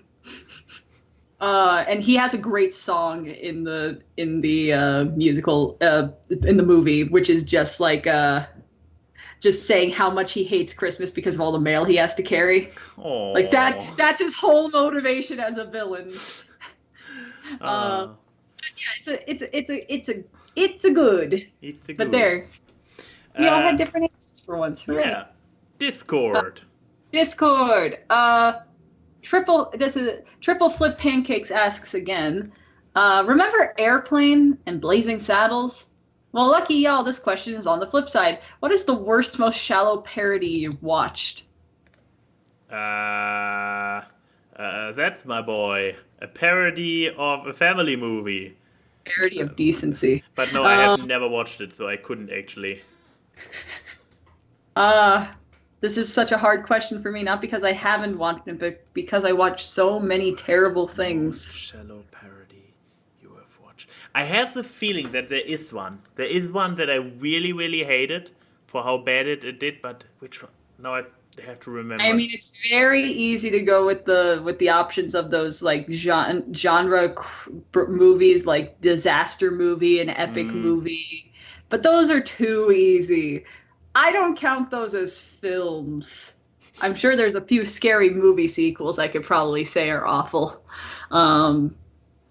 But honestly, the worst, most shallow parodies I actually watch have never been like movies. They're usually music video parodies on YouTube because they usually just evolve into just insulting the artist instead of actually making a good parody. So that's my answer. Most of YouTube's music parodies are goddamn awful. They think they're Weird Al, but they're not. Also, okay, most abridged series that are not Team 4-star. So Odie's answer. Oh, what, friendship is witchcraft? Oh. But yeah. Oh. I could swear that there was something that really was like, I watched it and I was, I had hopes for it or not, and I watched it and it just felt like a drag. And actually one that comes to mind is I believe Barry Trotter or something. What the fuck is that? Which was a book, supposed to be a Harry Potter parody. And it's basically that there's this guy, Barry Trotter, who sells out the Wizarding World by selling the story of Harry Potter to JK. So there's a real Wizarding World, but he's basically an asshole, and Hagrid is an actual moron, and all really just very, very it felt more like run on anger and on hate, on gross out, and I believe I forced myself through the first chapter before I then tossed the book out, and actually I got it as a present from my godmother, and she meant well, and usually she has a good taste in books, and she knew that I liked Harry Potter, but this one did not work at all. Well, there you go. And it's actually a book series. So that's even worse. That's just extending the pain. I know. Maybe it's one of those things that becomes better after starting, but the first few chapters were really just crude humor about basically plowing through the fangirls and having Hagrid to rinse them off. Yeah, gross. It was actually just gross and tasteless. Anyway, Spider, what's your favorite shallow parody? Normally, at least, when we describe something as shallow, it's because it's not very well done, or it's extremely derivative of the thing it's trying to be derivative of. But I don't usually watch things like that, so I think I have to go into a similar. You have taste. Yeah, so I would have to go to a similar field as NY, where it's just things that are very distasteful, but I often remember them or check them out because they were funny, or at least you could use them to shock people or whatnot. I would say easy example would be Porn Step, which is it's making fun of dubstep but with porn noises. Just search Porn Step on YouTube, and Keyframe is already on it.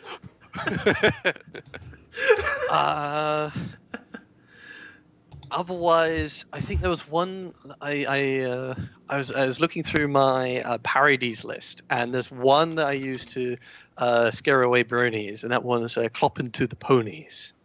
I'll just post a link. Yeah, to that tune. I found one, and I love that the top two comments of "Mom, I swear it's YouTube," and "I think it's time to jerk step." That one's getting a thumb up from me. Okay, yeah, I have one. I have don't one like playing the fact by that now. music group. I don't like that the fact this music group that's making this porn step is called Sludge. Yes. It's mostly just moaning noises mixed in with a beat. Yeah, porn step. Well, they're using the moans as like in replacement of electronic instruments. But yeah, yeah. it's yeah. But the one I found is actually still has electronic music playing, so I probably found a bad example. Okay. Is this 'Cause, something the that one the audience Keyframe can found hear right should be now? like or... 3.8 Yeah, that's it. views. Yeah. Oh, yeah, that's the one that I had just a moment ago. Yeah, the moaning is being used in place of like a synth, but there's still a backing. It's going to it. This doesn't sound like it. Yeah, obviously just... I will link it below so everybody can check out Porn Step for themselves. God, these comments are amazing. They told me I couldn't jerk off to dubstep. They were wrong. Mixing this must have been hard. The amount of research. Okay, I gotta click this off or I'm gonna be reading this all day. Discord. This was Discord, wasn't it? Oh, okay, yeah, no. Okay, my final Twitter one from Fraser Harris. For everyone, what is your favorite thing to do for the holidays? I also have the feeling that this is a recurring question each year. This is a recurring question But yeah, each year. let's have it out of the thing. First of all, Byter has never had to answer the question, and I'm not sure, has mine changed? No, you usually say you go see your family. It's true, so here, okay, to go a little bit deeper. So we started out giving each other presents, normal default. Then at some point, edgy little teenage Mechs was like, "Yeah, presents are so stupid. That's stupid presents." I believe it's actually on the list. There's no birthdays. It's actually on the list. For a similar reason, presents will make a cameo when I talk about why birthdays are stupid. But no, the main thing was like big family, 3 sisters, parents, grandparents. At least my grandmothers were still around back in the day. Aunt, uncle, yada yada, a lot of people, and it's like you have basically what everybody knows is stress before Christmas. Like we're finding a nice present for everybody.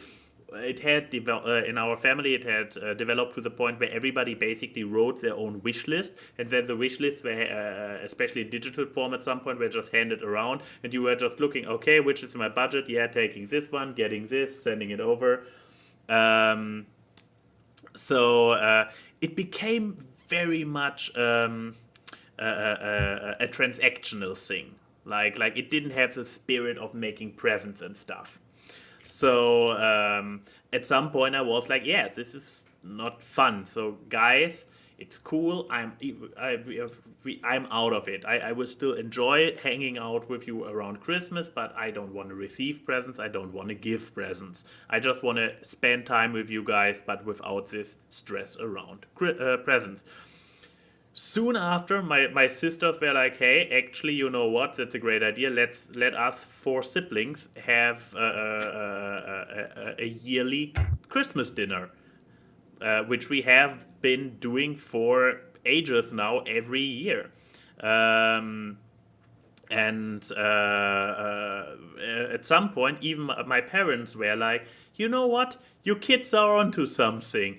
Screw presents, let's instead do something together as a family. So, especially with the extended family, which includes our nieces and nephews, we then went to an amusement park, Phantasialand, each year for Winter Dream, which is a special occasion with lights and whatnot and yada yada.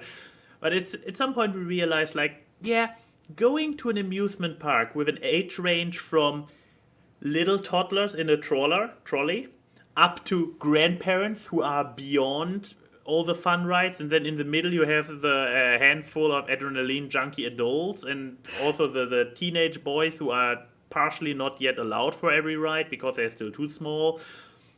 it was not really a cohesive family activity. So what we then went doing for the last few years was going to the circus as a family, which actually is like we're sitting all together, we're actually enjoying the same Oh yeah, shows. last Like, year you were actually like part in of it. the circus. It's true. Yeah. It's true. We saw this video on this show. This year something goes very weird. So for my trip back to the family, I obviously have my sibling dinner. We obviously have the circus because it's tradition. And now somebody was like, hey, you know what? We are actually going to Phantasialand. Do you want to join? Oh, okay. So we are also now having Phantasialand, even though it's not the official. What a packed event. I know. This Christmas might become stressful with all the alternative activities besides presents.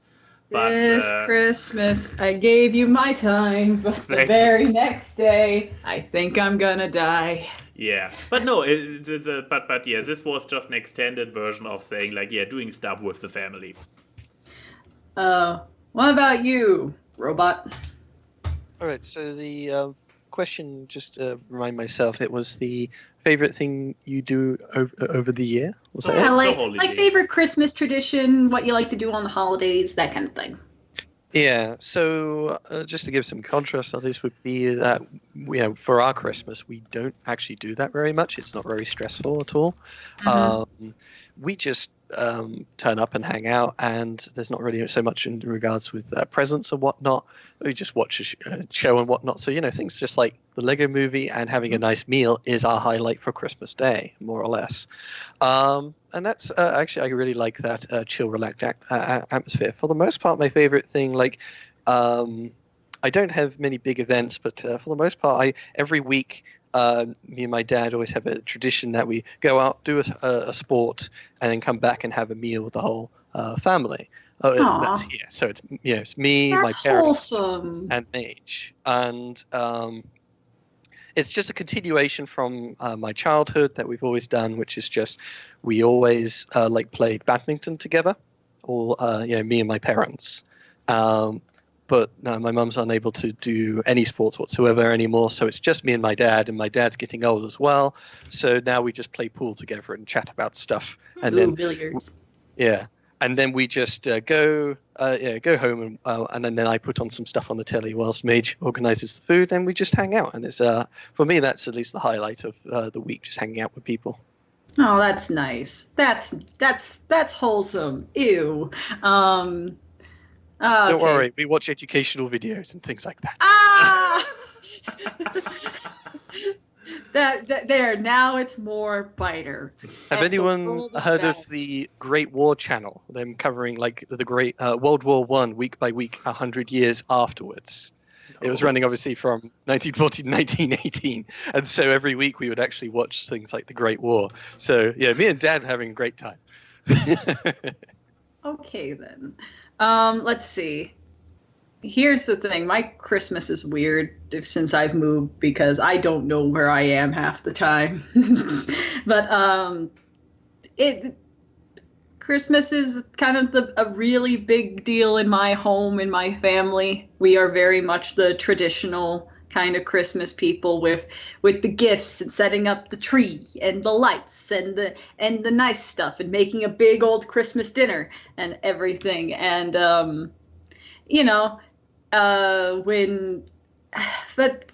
most of my favorite traditions and things were back when I lived in New York. Like one thing that we used to do is that we would all get in the car and we would probably, it sounds gross, we would go to a gas station like a Sunoco or something, because there was 1,000,005 of them on Long Island. We would get some hot chocolate from there because Starbucks didn't exist, I guess. And we would drive down to this one town that was like a couple towns over, because every house in this town was covered head to toe with Christmas lights. Yes. And we would just drive around or park our car and walk and see everything. Some people would have there was this one house that had 1,000,000 lights, and they had this train set that would go all the way from the house across the yard back into the house. And I'm just as an adult, I think, wow, that electric bill is something I'm not jealous of. But it was beautiful, and it was so cozy, because then we would listen to like Christmas music on the radio when we're driving to the places, like listening to like Bing Crosby and Buddy Holly and all these like like 50s, 60s Christmas songs, rock versions. And then what we do when I'm back in Indy, because we go to my aunt's house for Christmas because it's the nicer place. They would just keep the TV on and they would play like Christmas Story and Miracle on 34th Street, like the older one, not the Mara Wilson one. So the better one. And like I would help my Aunt Anne in the kitchen. We would usually like have a ham, or like for the days before Christmas, people just like to cook. We're a very food-oriented family. That doesn't matter if you're on the mixed side of my mother's side or the Guinea side of my Italian side. We both like food. But I mean, like, that's just kind of the thing, though, is that I don't have nearly it's not a secret, I don't have nearly the amount of family connections that I have, like, people I know have. So, shut up, BabsCon. But, like, I usually, like, I know that the older cousins and everything do a Secret Santa thing. I'm not a part of it. I usually just buy gifts for the kids and my mother. Like, that is all who I buy presents for. And then, but, you know, the bigger traditions I do, since little Byter got to talk about his, like, I have, like, small rituals that I like. Like, every Monday, me and this guy down here watch shows together. And it's really nice because it's just kind of our time and we don't have to perform for an audience kind of thing. And then for my birthdays, where I usually go, birthdays is when I decide I want to be frivolous. I want the bomb diggity. And we go to weird places and go on adventures. Like we're going to Las Vegas next year and it's going to be fucking bomb as hell. And it is just kind of that thing. But I mean, I love Christmas and getting gifts. I mean, I think the tradition now is that Max's Christmas gifts come late. True. Because this was his Christmas gift, and it came the day after I arrived. But like it's just kind of like maybe that's the tradition we should all be thankful for, because it causes me to require another visit to see this guy in person and torture myself. But thank you for your question. Yeah, and now it's all you and the Discord. I'm out of questions on Twitter. We don't have a lot of Discord questions left, because we've answered pretty much them already. I don't want to answer another holiday question, Ken. Save that for next week. Yeah. Okay, so here's one. Triple Flip Pancakes asks, what's something that you would consider uniquely yours, as in part of your personality and or essence? So what's something that makes you you? Uniquely yours, as in part of your personality. I mean, Byter's typing in the Discord. I mean, I would probably say my personality is me. Beyond that, I mean, I don't have too special things going on. Like I mean, glasses are my trademark, so we see on what level we are operating here.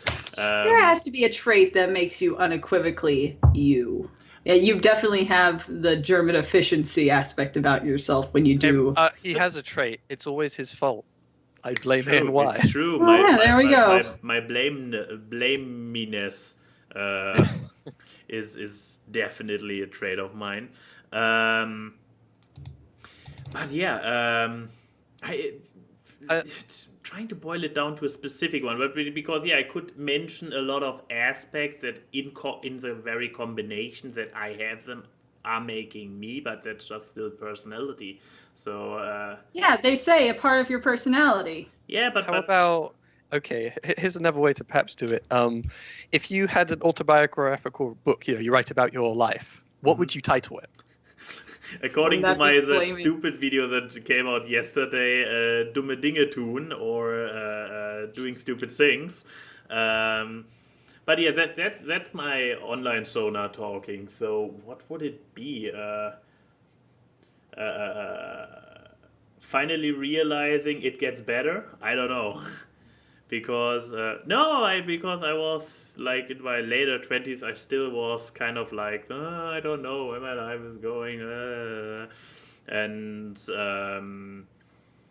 nowadays I'm like, I'm good. I'm good.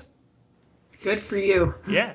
I shall name your book Contented eventually. Yeah. Content's actually a really good thing to say.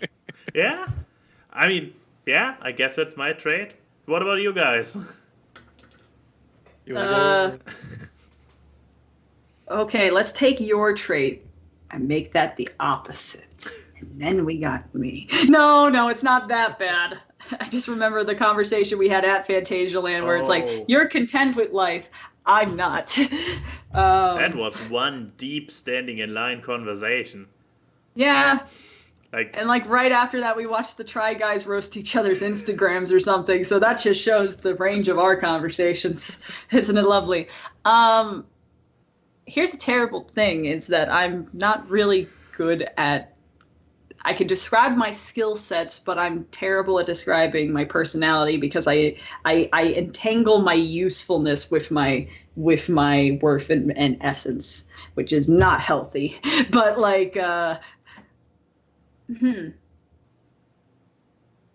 I guess I would say realistically optimistic is a really big portion of myself, in that I'm in general looking towards things when I'm in a more stable state of mind of things will work out because I can look past it to the solution, but I have the full understanding that if I want it to be that way, it takes work, it takes effort, it takes compromise, it takes all these kind of things. And I know a lot of people go into things with blind optimism, not accepting that there's work with it. And that usually just leads for a blindly optimistic person to become excruciatingly cynical and pessimistic because they get burned so many times. But the way to keep an optimistic point of view is realizing the realism around it and that there will be hard work and struggle, but you're never the probability of a good outcome is significantly increased when you're willing to put in the work for it. Doesn't mean it will always happen, because sometimes life just kicks you, but it's worth the effort if you find it to be worth the effort. So I think that's a big part of my essence, because I should be a lot more jaded and cynical than what I am. We've heard my stories on this show. We've heard my stand-up routine. It's true. Yeah, what about you, Byter? All right, so your quintessential essence and whatnot. I think, I'm not sure, I would put it down to, because it's an interesting phrasing of essence, and I'm just trying to figure out what that means. Well, first would just be simply, of course, analytical. I'm usually, fairly robotic, so to speak, analytical. I think through what's put in front of me and trying to come to reasonable conclusions about that. But I wouldn't necessarily put that as all as I am, because I am not, of course, not 100% a robot. And in fact, at least when it goes to my more human-y aspects, I think at least you could say there's a lot more going on. Quintessentially, though, my favorite term has always just been, essentially, in the end, my favorite term has just been ambivalence. That ambivalence, to me, to define it, would be two completely opposite feelings felt at exactly the same time. I embody a lot of things that are fundamentally ambivalent. And I'm also a big fan of ambivalence, of balance, of sort of, it's sort of, I never really swing very hard one way or the other. So normally, at least, I'm very, analytical and straight-laced with things. But if you ever hear my analogies and examples, they're always completely bonkers and silly, because for me, Ganondorf taking a shit, so not Ganondorf, fucking Gandalf, whatever, same thing. But yeah, I'm getting an idea what you mean, and I can confirm, yeah. Yeah, I would say ambivalence is usually the term I use to describe myself the most, because if people are saying, "Oh, you're smart," well, I'm smart or I'm stupid. And I'm just like, well, I could do smart things, but in a stupid way, and sometimes I do stupid things in a smart way. So I just always, for me, always like balance usually. So if people are just doing lots of small talk, I try and push them towards having more intellectual conversation. And if they're doing too much intellectual conversation, I like putting in silly stuff. Somebody's feeling very comfortable into the center of the alignment chart, I take it. In the alignment chart? Of true neutral. Yeah, true neutral, stuck straight in the middle, and going my I was going to say going my own way, but online that could mean something else. But you know what I mean. Okay, so I think we have time for one more question in FMK, because some new fighter named Byter just asked a question. I put two up there. Yeah, but I'm picking one. If you were a Wuxia character, what would be your weapon/style? Or to make it more approachable, so for us normies, if you had to be a superhero, what would be your superpower? It's just one Wikipedia search away, so I now know what a Wuxia fighter is. Wuxia. That's what I said. Wuxia. Wuxia. I did pronounce it forever as Wuxia, and it was just people had to tell me eventually I'm completely wrong. Because I'd only read it as well. I'm going to pick superpower because I feel that's more freeing for my little brain. I mean, now if I were to be a benign person, I'd probably pick something like teleportation, because that's just practical, and would never have to pay for plane tickets again. Especially if it's one of those teleporting things that you can also teleport the things you touch. But if I wanted to be a successful person, albeit ethically gray, mind control. That's the spirit. Here's the thing. If it goes by the whole ethos of post-hypnotic suggestion, you're technically never making someone do something they truly do not want to do. Yeah. No, the fun thing is that I'm so spoiled that now every time when you get asked about superhero qualities, I now obviously think of My Hero Academia, and I think like, yeah, there is a suggestion guy, that's true. But do they have a teleporter guy? I'm just wondering. I believe they didn't have a teleporter guy yet. But then I haven't looked the news. But yeah, there is a suggestion guy. Deku fights in the tournament and barely defeats. So you would be, but yeah, this is. Oh no, there is a teleport guy, the gaseous guy. They the attack on the UA people. Yeah, the first time. The gate guy, the black fork guy. That's true, actually. Yeah, how could I forget about him? But yeah, he is actually teleport guy, kinda. And he can so either one of those two, depending on what my alignment feels like. Yeah. I mean, that's the funny thing, since you mentioned it yourself, like kind of a more ethnically ambiguous one with the mind control. Ethically. Yeah, ethically. Sorry, but yeah, with him being more ambiguous, the story of the character in My Hero Academia is that even so he has this power, and everybody is like, "Whoa, this is such a villain power." He wants to be a hero. So yeah, he's really you. Yeah. Or not, in case you go evil. I don't know. I'm not sure what would be a truly evil thing I would do. I wouldn't want to be someone who like takes over and controls the world. That's too much responsibility, because there's too many stupid people in the world, and you can only control stupid people so much. Like, true. Until you yourself become a stupid person. Midge sort of has saying sometimes, like, if someone really annoys her, it says, like, "I wish you have a mild inconvenience in the future. Like, I wish you fill your drink." So all those people you don't like, you could just compel them to have little minor accidents. Exactly. Like, I hope you overfill your Coke at the movie theater. Like, Won't ruin your day, just but you'll be sticky for a lot of it. A little bit of a jinx ability, like boop, like DC jinx, not Yes. League of Legends jinx. No, League of Legends Drink's power is gunned. Yeah. Now to go a little bit with the Wusha itself. So basically, think Crouching Tiger, Hidden Dragon. Would this be a fair comparison? As a popular example of the genre, so it's mostly martial arts, but. But yeah, we said. Hello and welcome everybody to guys. the AWKWARDCast. Were you doing the gaming and ties thing? I was doing the gaming and ties thing, then I realized I'm not wearing it that high. Okay, after my computer just completely went bye-bye and our show crashed and we needed to restart the stream, Byter, say it. I blame A&Y. Hey! 7 years! Welcome to the not post show, because that's the wrong show. 7 years, and nothing has changed. God damn it.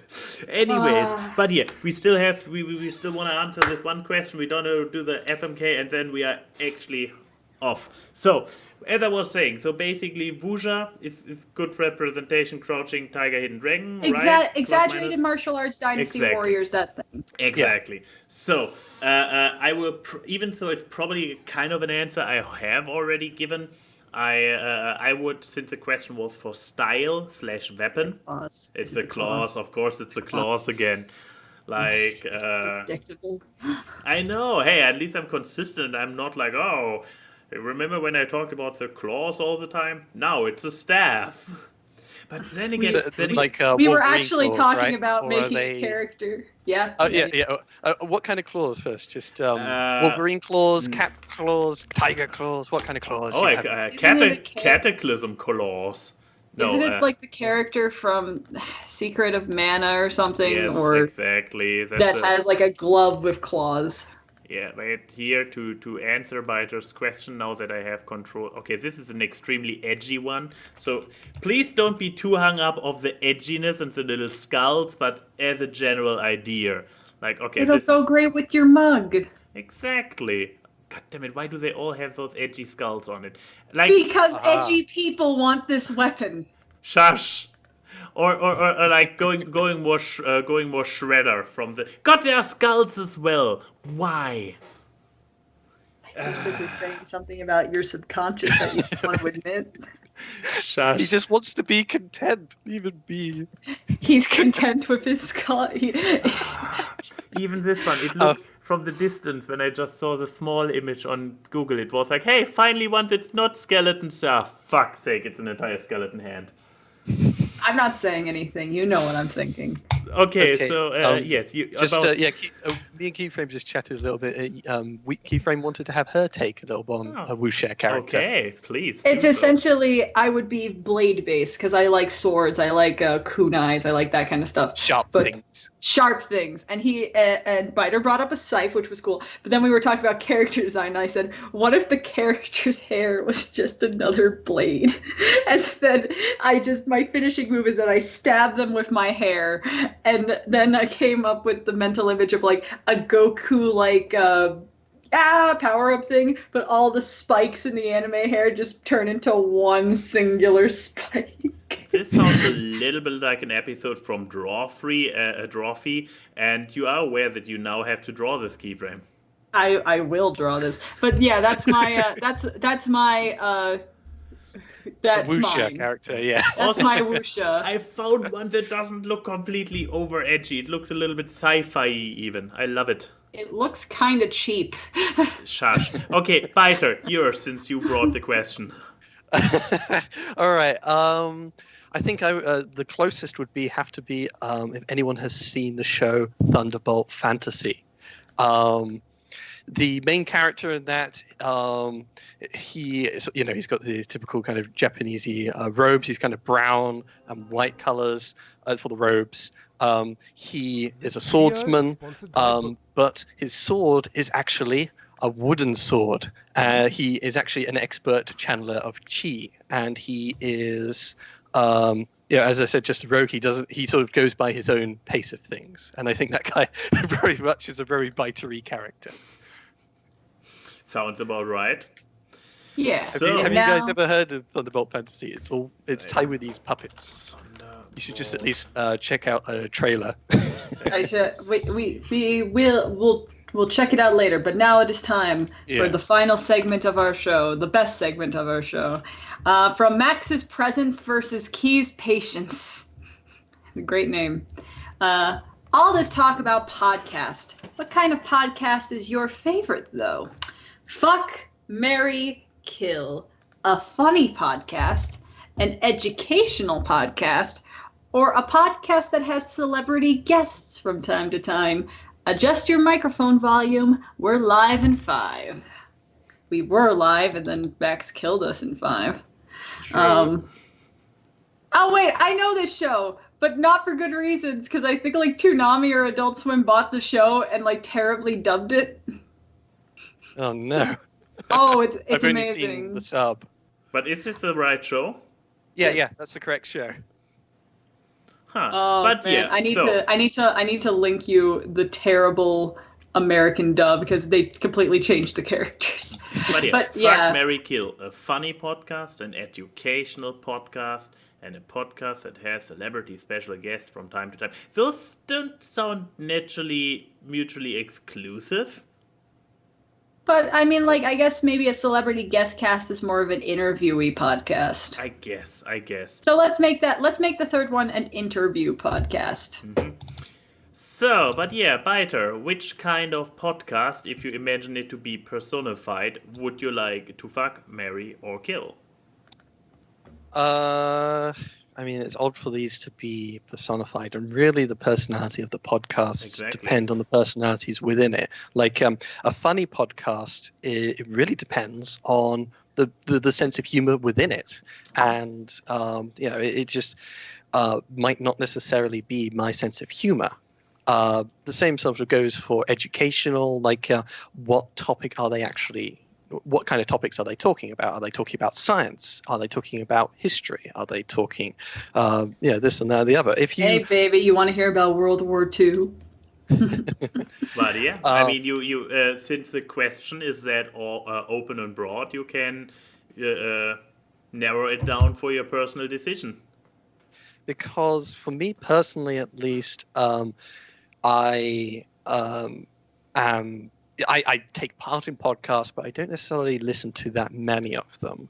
And I don't listen to them for humor. I prefer, just comedies because, I have a feeling what the fate of the funny podcast is going to be.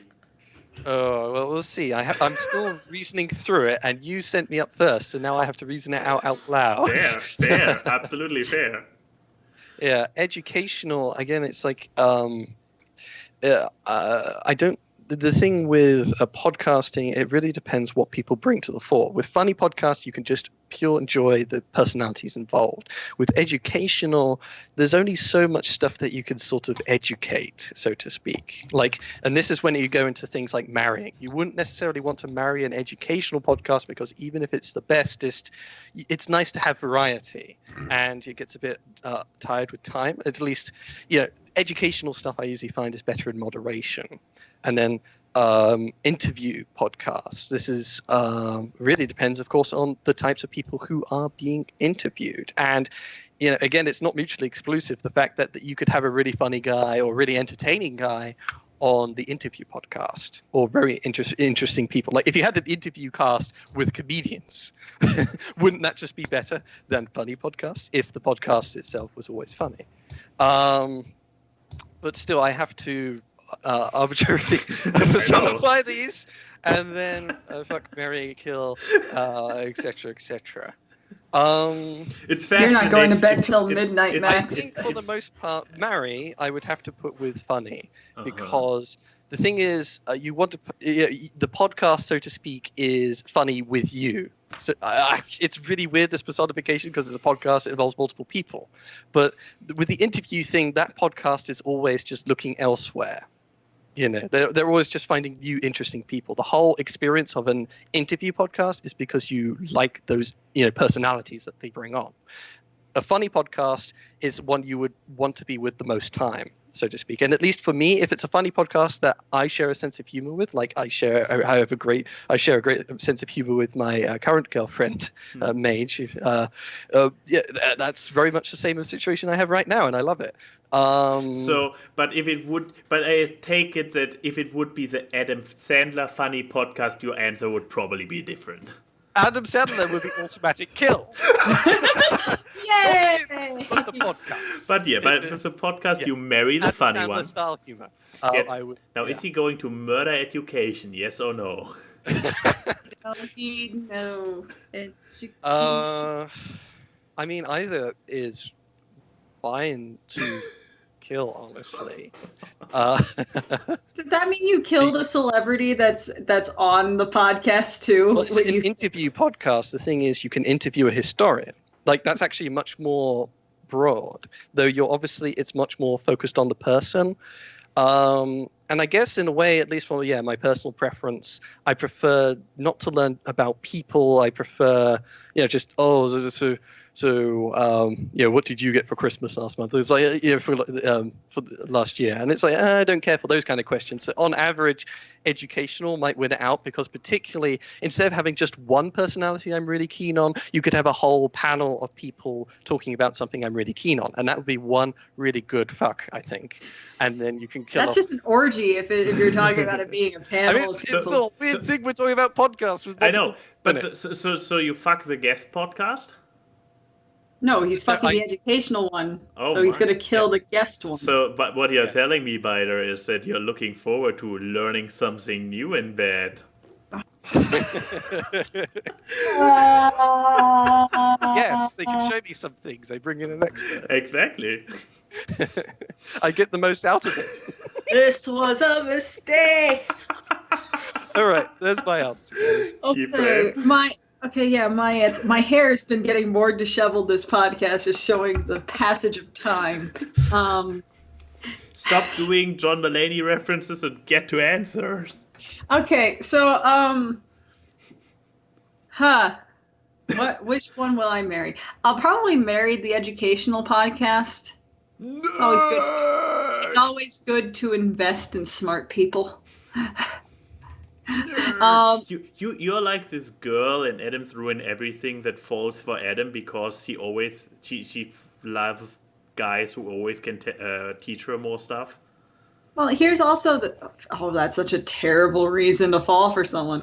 No, I mean, it's also the thing of like, if we get to make this broad, this podcast, because if you're making a podcast, you must have a little bit of narcissism inside of you. So you're probably smart and an asshole, which ticks my boxes. So that's the educational. Okay, you marry. Yes. I'm going to kill the funny podcast. Keyframe. Literally, okay, everybody, you got it. Odie, get on your Always Sunny in Philadelphia thing. Here's the thing. Keyframe officially doesn't like fun. Keyframe kills fun. Here's the thing. Shut your mouth. Here's the thing. A lot of people wouldn't consider this cast to be a funny podcast. So we would be alive. I'm just killing the competition. Oh, I see. Okay. And then I'm going to fuck the celebrity one, because if there's special celebrities, that means that there's the slight chance that Chris Pratt is going to guest star on one of them. And that just makes everyone's dreams come true. I hate to break it to you. You basically missed out on your gold digger answer by marrying the celebrity. No, see, here's the thing though. If I marry the educational podcast, I'm marrying a smart person, an intellectual. And there's power in being on the shoulder someone who's an intellectual, because that means they must be somewhat successul. It all depends, because in my broad thing, that person's a quantum physicist and is smart as hell, and already has a good life, and I'm going to mooch off that good life with affection. Right by Bergamy. Now I'm in a tricky spot. I could try to go completely contrarian and pick the answer that nobody has gone for yet. Or I have to partially rip one of you guys off. Okay, can I go completely contrarian? Let's see. So to go completely contrarian, I marry the celebrity podcast. The interview one, yeah. Yes, so I mean, obviously I would marry the celebrity podcast because who doesn't want to be married to multiple celebrities? I mean, it's no, you see, But they interview celebrities. You have them on. I mean, what They have them coming in. That has special celebrity guests from time to time. Isn't that just Critical Role or like the one they do where they do one shots with like Terry Crews and stuff? Like I get, but here's the thing. So basically, this is the depiction of a realistic Hollywood marriage, because you switch out your partner from time to time. So this means that you're just going to become Mr. Peanut Butter. Well, you Yeah, see, exactly. you are with your regular podcast, right? You're married to your podcast, and your podcast just keeps introducing you to new interesting people. This sounds actually very exhausting. Yeah, let's kill that. Oh no! Oh no! Rude, you're Damn it. contrarian this. No, oh no! But I also Marrying the celebrity one of new guests coming in from time to time is just a very, very poor like definition of like polygamy. Like you're just married to more. Yeah, this sounds. You know what? Okay. Can I still spin it? Okay. So I fuck the celebrity podcast because it's just no fucking like it's like you are not committed to it, but it's still like nah. Then I guess I marry the funny one and kill education, because anybody who knows me who knows that I have no clue from anything. So you don't want to be with someone who's smarter than you. Exactly. I have given up. I mean, then again, I like the spin with Byter, that like learning something in the bedroom, but this one was already taken, so I kill education. Okay, Floyd. I am so smart. SMAT. You're welcome. I don't know whether to say blame A and Y or that was awkward. A and Y and Key say hi to the people in the chat. The memes are seen on this live stream as they talk about random crap. It's time for awkward guests. It's the awkward. Random guests and funny gags on the awkward guests. Artwork and analysis which you do not